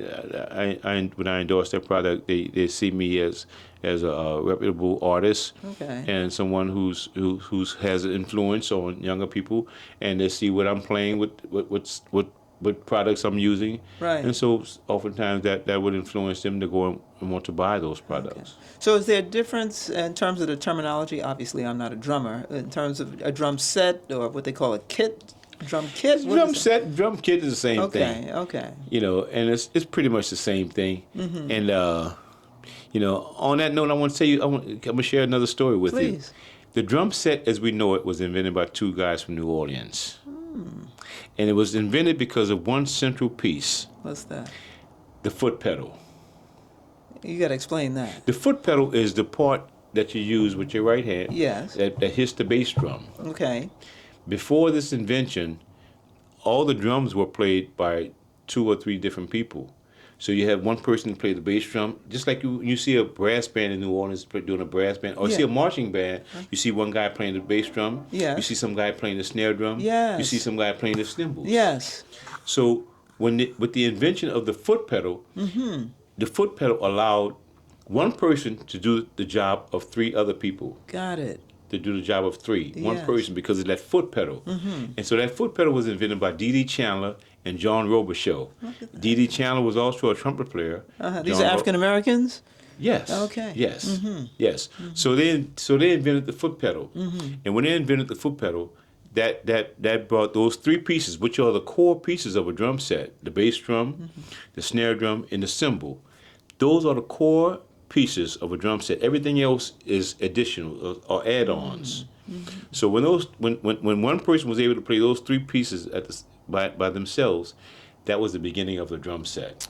So now you can hear, there anywhere you go in the world where you hear a band, there's always a drummer who's playing behind a drum set. Right. And so that drum set as we know it was invented because of that single piece, the foot pedal. That's excellent. Wow. Wow. Now, when you play, do you play with mics, like a drum mics? Because sometimes I see the mics are over the drums when the drum is playing. Do you play with that sort of thing? Or? Well, it depends on the venue. The Okay. miking is just basically to enhance the sound.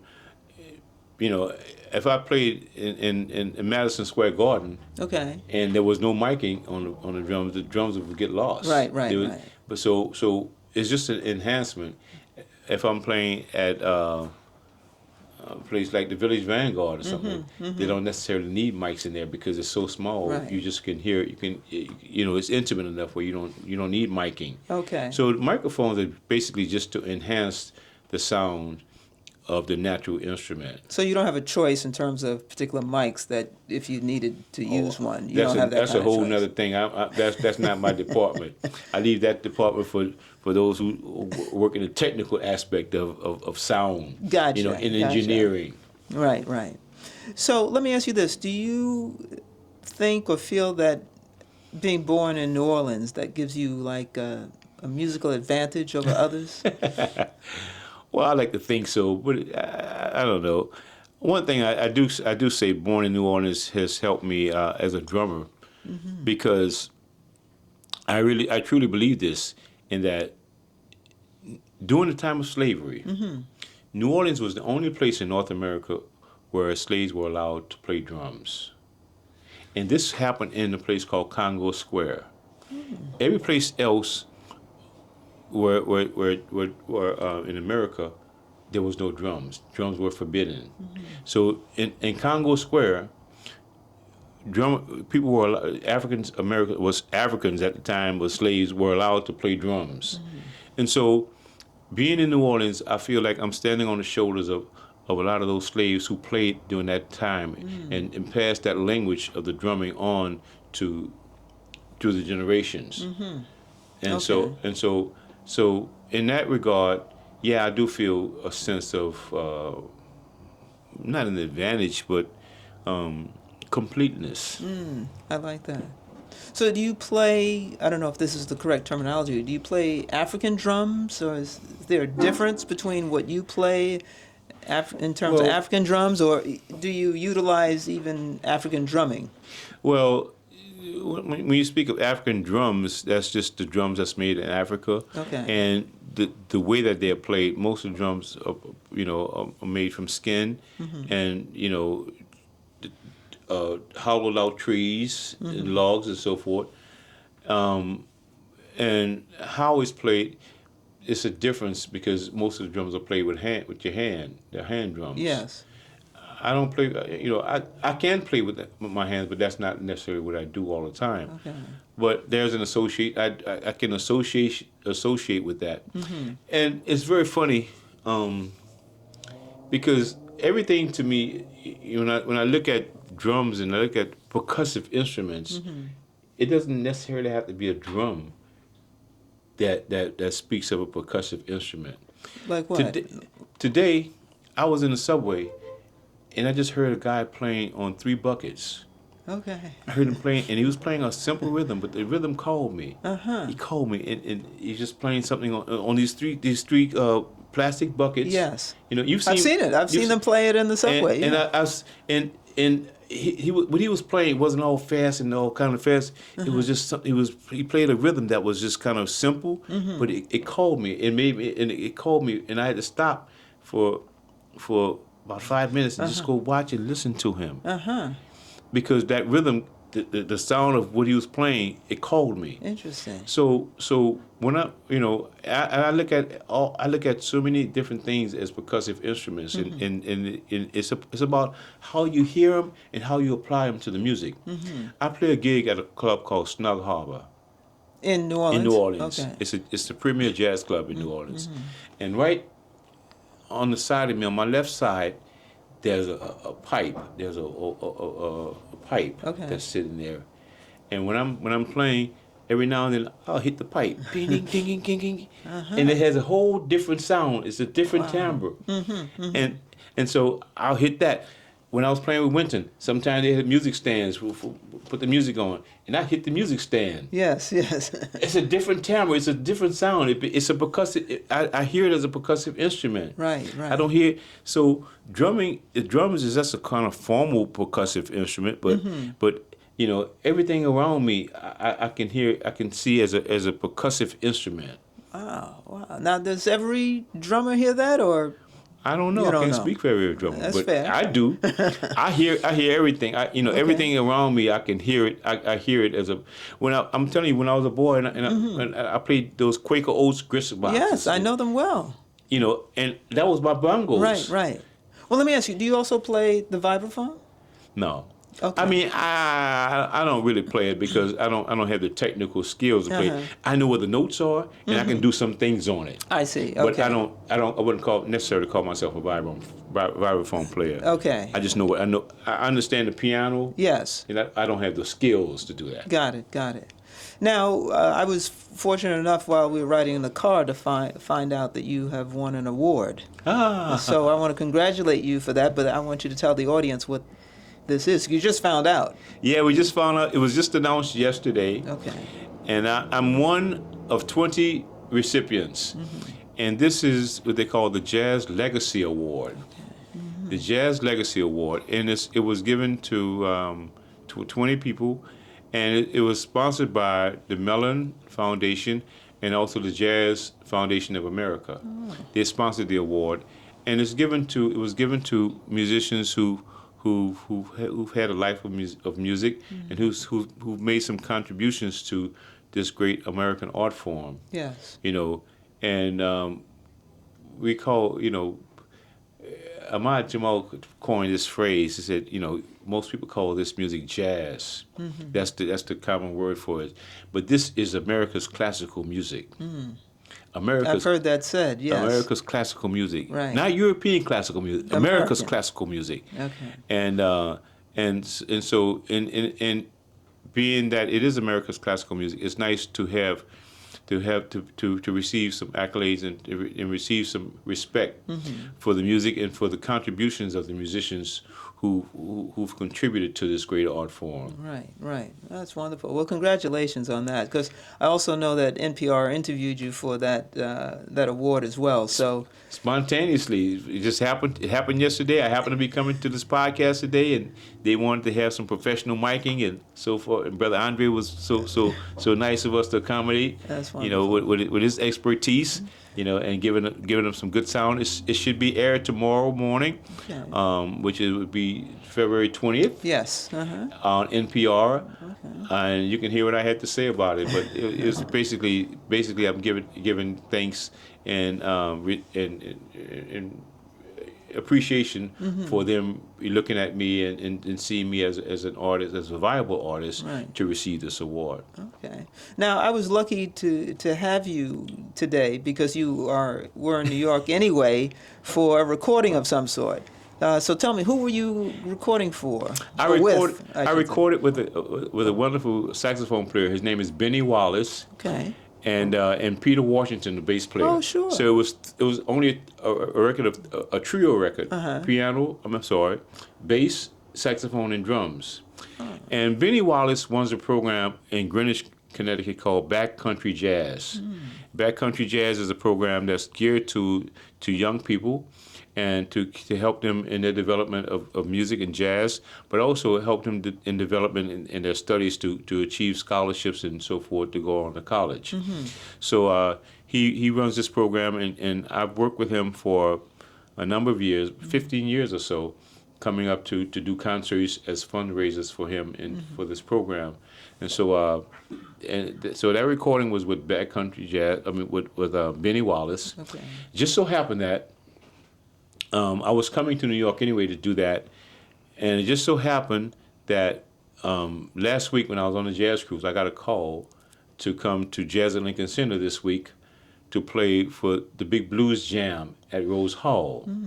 And this blues jam is coming up Friday and Saturday, so that made me extend my stay. Right. And I was supposed to fly back to New Orleans on last night, but I stayed over, a few more days to do this concert. Excellent. And so fate would have it that I'm here with you today. And that's one would say that was God at work. I would imagine that you are here with me today. Absolutely. Now, we've been fortunate enough, you gave us the names earlier in terms of the folks who are appearing on the Blues Jam. Is it called Blues Jam? Blues Jam, yes. Blues Jam at Rose Hall. So we have Kingfish, Yes, Ruthie Foster, Ronnie Foster, that's right.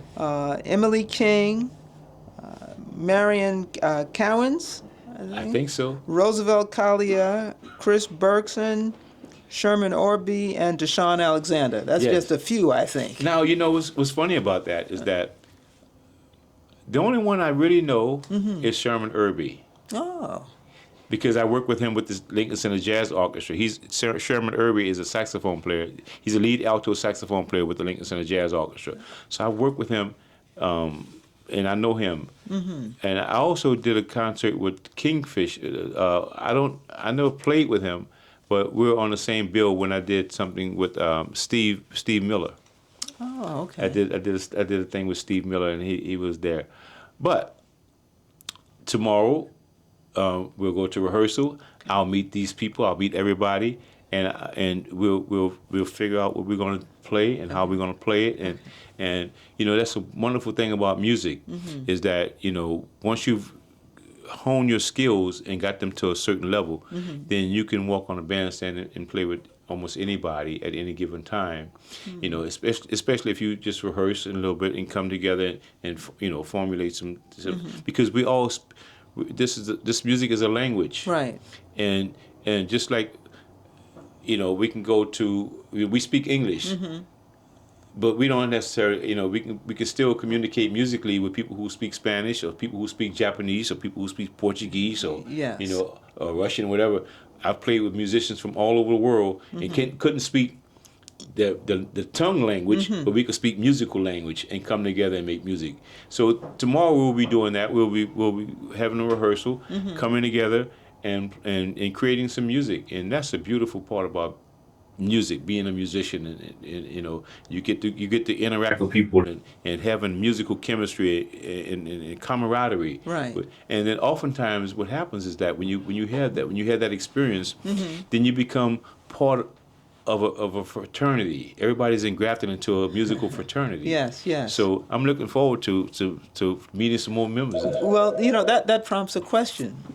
When you're on the bandstand, do you require, I'm going to say, a playlist, like a list of songs, like what songs are we going to play, or you don't need a playlist because you know so many songs in your head? Well, it works both ways. Okay. If we're having a jam session or so forth, sometimes we can just wing it, and you know, somebody will call a song off the top of their head, and we just start playing it. But when inside of playing it, we don't know where we're going to go with it. It just goes on and takes on a life of its own. That's why I always say that this music is a living, breathing art form. Okay. We're in the moment every time. It's just like us having this conversation. We don't know exactly what you may have a little playlist, you may have a little questions, but Yes. we don't know where the questions are going to lead us. True. So the music happens the same way. Now, when I'm doing my own show, oftentimes I'll have a list. I have a playlist of what I want to do. So that the other musicians As the know what musicians you're will gonna know do. exactly Okay. what I want to do. Okay. And also because I'm playing the drums and I'm so hung up in the moment of playing. Okay. I'll forget about what I'm going to do next. I see. So I always kind of have a little plan. Now I may deviate a little bit from the plan once we get into it. Okay. But I kind of that's for me personally. When I work with Winton in the Lincoln Center Orchestra, we had a playlist of songs. Sometimes he would deviate from that. But when I work with him in the septet form, in the smaller group, he would just call tones off the top of his head. And you would know them. He kind of know them, yeah. Right. And because you just know so many songs, I'm going to say. Yeah. Are there any innovations that are coming up in the jazz world? Anything new happening out here? Well, yeah, there's some things happening with instrumentations. Okay. Like what? What are we thinking? Well, as far as the drum goes, some drummers use more than one snare drum. I saw the guy on a jazz cruise. I forgot his name. Anyway, he used like three drum Antonio Perez, I think his name is. Okay. He was using like three. He did a film called Birdman where he played the drums. That's the whole track. The whole soundtrack is drums. So I saw him on a cruise, and he was using. He had like 3 snare drums. He had like a little bell. He had what I saw some drummers that had what they call clap cymbals, where it just sounds like clap. Okay. Those little things. I have a cymbal with holes in it. Those, there's always new little small things that's coming up, changing the sounds and changing, the nuances of sounds in music. But it's just like I was saying, I play on the pipe sometimes. Yeah. It's all in how you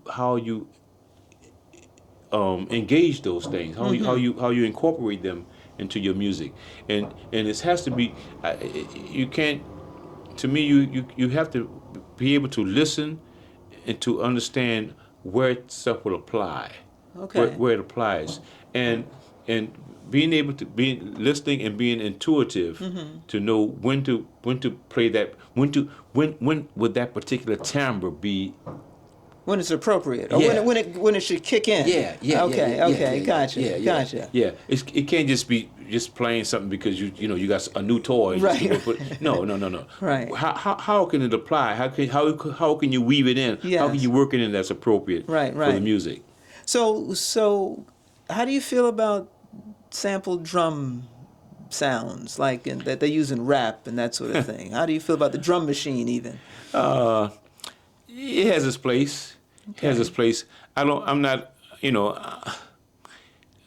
I'm more about the natural engagement of music. Those things are to me the artificial. And this, even though a human play them, Yes. but then now you, it's just like AI. It's almost like AI, like artificial intelligence. Yes. That you're using all these things, electronically speaking. Now you're manipulating sounds and you're manipulating the music through a technological advancement. Right. That's a good point. But we're talking. I asked you about innovation. And we're just speculating on this right now. Do you see AI being somehow involved in jazz? We're talking about sampling drums and that sort of thing. Do you think there's a future there? I don't believe that AI can duplicate the human spirit. Okay, that may be fair. And in the human spirit, if I'm playing the drums, I don't know what I'm going to do from moment to moment. Okay. It's nothing planned out. I may hit the cymbal or hit a snare drum in a place that you wouldn't even think about hitting it in. And then it turns. It may sound like a mistake, but then it turns into something beautiful. So we the human spirit. We don't know. There's something that God has put in us that I don't think AI or anything else can duplicate. Okay. It can imitate, but it won't necessarily innovate. Okay. All right. Well, I guess that is one of those things remains to be seen. We don't know where it's going to go. AI is very new, and you have pros and cons. Some people like it, some people don't. But what you're saying is that there's a spirit that one wants to feel. Yeah. And AI can't give you that feeling. That's right. I agree. That's right. I don't think it can. Gotcha. And so I see we're getting to the end here. I want to be able to just ask you a couple of questions with respect to, is there a book in you? A book? Yeah. I think so. Yeah, I think there's a book in me. I want to. That's one of the things I want to do with this award that I received. This Legacy Award. They gave me some money to do that. All right. To do what I want to do with it. And one of the things I want to do, I want to write a book that deals with my drumming perspective. We talked about the rudiments and all those kinds of things of drumming. Right. My approach to drumming comes from a more practical perspective as opposed to an academic one. Okay. And so I talked about the 26 rudiments and all those kinds of things. To me, there's only three strokes in drumming: Okay. single stroke, a double stroke, and something we call a drag, which creates a press roll. Okay, you would have to explain that. When you hear that, That's the drag? that's a drag, but it's like it's one stroke though, but it's one stroke.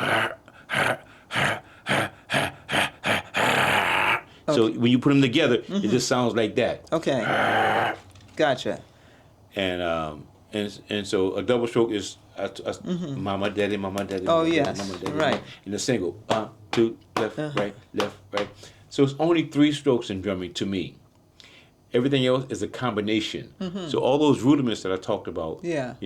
They're a combination of either a double stroke, a drag, or a single stroke, and then So that's the kind of stuff I want to talk about. You want to write about that? Is that what you mean? I want to write about that, and not only that, the practical perspective of how to play the drums, when to play a fill, how to set up a band, how to play the brushes, how to all those things. I want to talk about the practical perspective of playing drums, how to play behind a drum, how to play behind a trumpet player, how to play behind a piano player, how to play when the bass is playing a solo. How to play behind a vocalist? A vocalist, how to play behind a vocalist.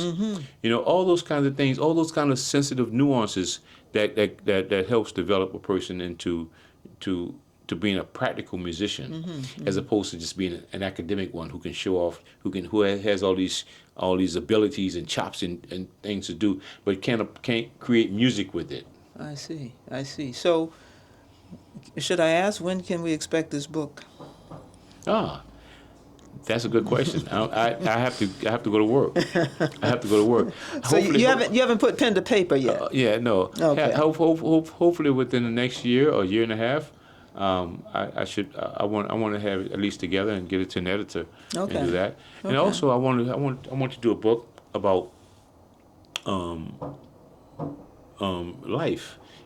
Talk. I did a trip with my sons. We did an all males trip recently last year, and I was talking to them about some things of life. About the girlfriends and about the keys to success. And what are their age ranges, these sons of yours? My oldest grandson is 27. He's the one who has I didn't talk about him very much because he disappointed me. He was in school almost to graduate from college to become a doctor. Okay. And now he's he kind of. I'm still waiting for him. I'm trying to encourage him to go back to school and get your degree. I see. Anyway, so. So he's 27. Your grandson. This was his male's trip. So, what are the ages of the young men you were with? 16. He was 127. My oldest son Herlin is 43, I think. Born in 81, so he's 40. Something, right. 43 or something. 44, whatever. 44, I guess. So this was like 4 or 5 of you on the male's trip. So and I had my grandson who's 16. He was with us. I had a grandson 14. He was with us. 2 of their friends. Okay, all right. With us. All right. So this is kind of male bonding and sharing. Yeah, male bonding and sharing. And so you talked about what kinds of things? And so I talked about relationships, how to build relationships. Talked about the friendship and the company that they keep. Okay. Talked about some of the keys to success and how all success starts with discipline. And you show me somebody who's disciplined, I'll show you somebody who's successful. Show me somebody who's not disciplined. Okay. I'll show you somebody who's not successful. All right. And that's not just about music, that's about life. Right. And how all relationships are work in progress, and friendships are a plant of slow growth.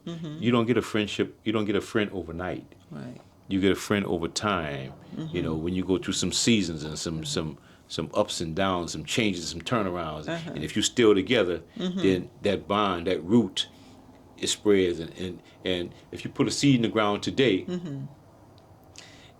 you can easily pluck it up tomorrow, next week. When the stem comes up, you can just poof, and it's gone. Right. But if you put that seed in the ground and 5 or 10 years, you can't just come there and just pull that up because the roots have spread and they've taken hold, and so that's how relationships are. Okay. That's how relationships are. Over time, they grow. And so the kind of the male bonding that I'm Yeah, calling. I was talking about all of that stuff. So I want to put all that, I want to write all that stuff down. In a book. Yeah. And so I'm just curious now, the male bonding, is this something you do every year? Well, last year was the first year that we did it. Okay. And I think I want to do it again this year. I just take some time. Okay. And we just go out and just have and I also told them about how to react with the police. How to Let's talk about that. What do you mean? be respectful. A fight with the police is not a fight you're going to win on the street. You have to, you can win that battle, but you can't win it on the street. Right. So acquiesce. Okay. Be respectful. Be respectful, and then and if it's something that you've been violated or something, then take your go to court. Okay. You can't. You're not going to win the fight on the street. Yes. You try to resist on the street and try to Right. No. You might get killed, or you might get your behind whipped so badly that you wish you were dead. Are they listening when you say things like Well, that? I haven't had any problems anyway yet with none of my children, none of my grandchildren, my grandsons. Okay. So far, so good.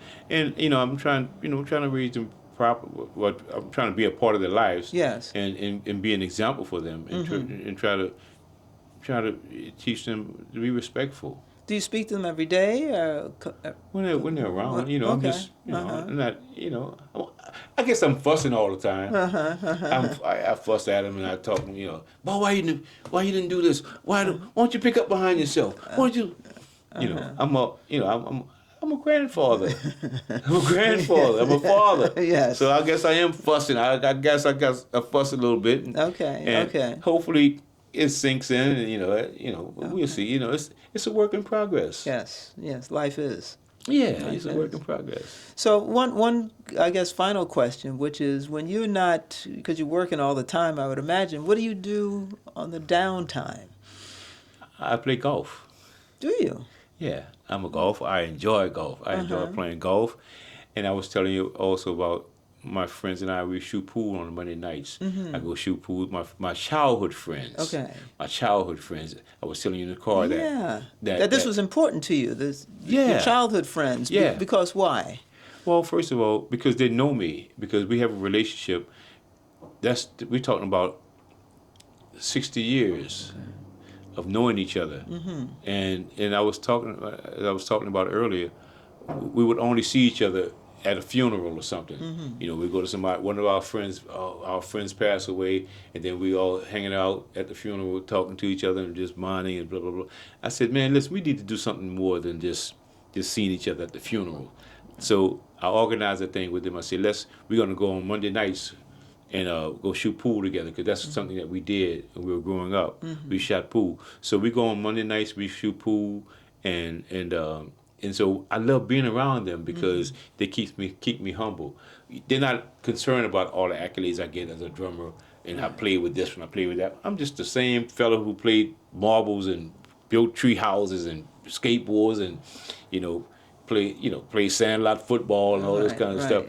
I'm the same fella, and that's how they see me. That's how I see them. No matter what accomplishments we've had in our life, we go back into our relationship with each other as we were growing up. I see. And so I really enjoy that time that I spend with them. Doing that. Okay, all right, good. I'm sorry, I cut you off. Go ahead. No, what I was going to say, I thought that was my last question, but you mentioned something earlier. This is probably my last question. You mentioned about losing your drum set during Hurricane Katrina. Yes.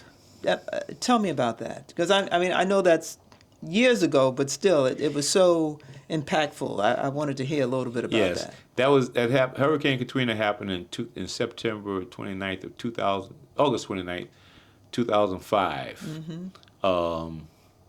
It was devastating for the whole city, and there's still parts of our city, New Orleans, that has not recovered.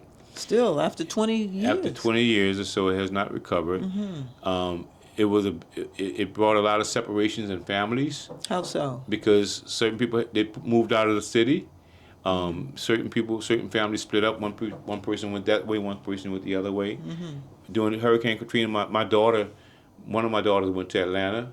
The other one went to California, to LA. They stayed out there for a couple of years, and then finally they came back home. But there are still a lot of families who've relocated and who've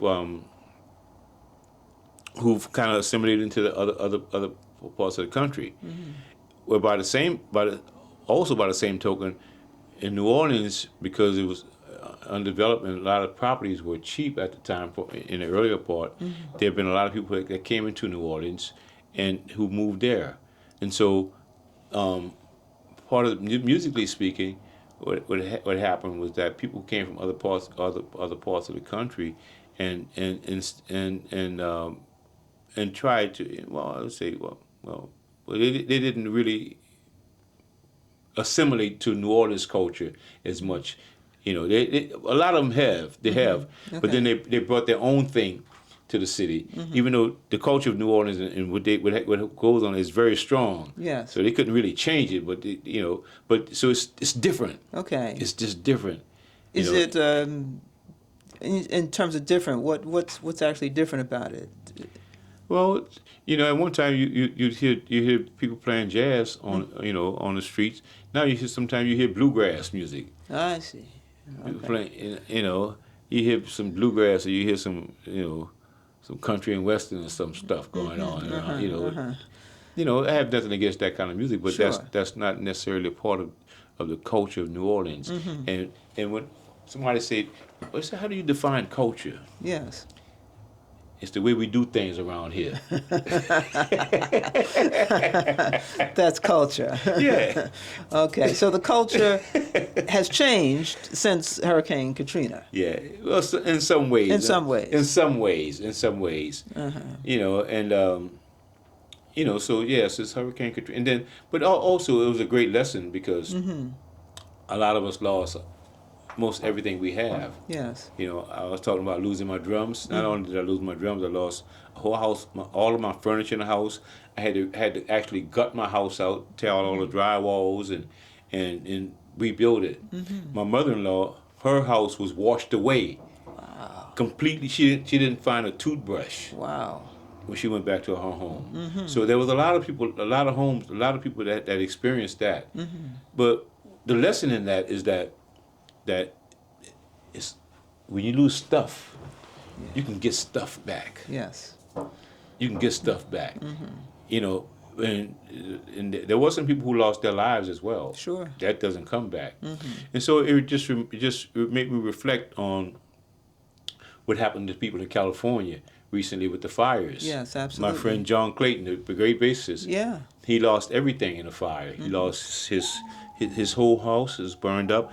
All the basses that he lost, he had a bass from Ray Brown, from the great Ray Brown. He lost that bass. Wow. John, he did the arrangement for Whitney Houston when she sang at the Super Bowl when she sang the Star Spangled Banner. Yes. That arrangement, John Clayton did that arrangement. Oh, I didn't know that. And that music is gone. It's burned up. You could probably get it back and tell AI to rewrite it or something.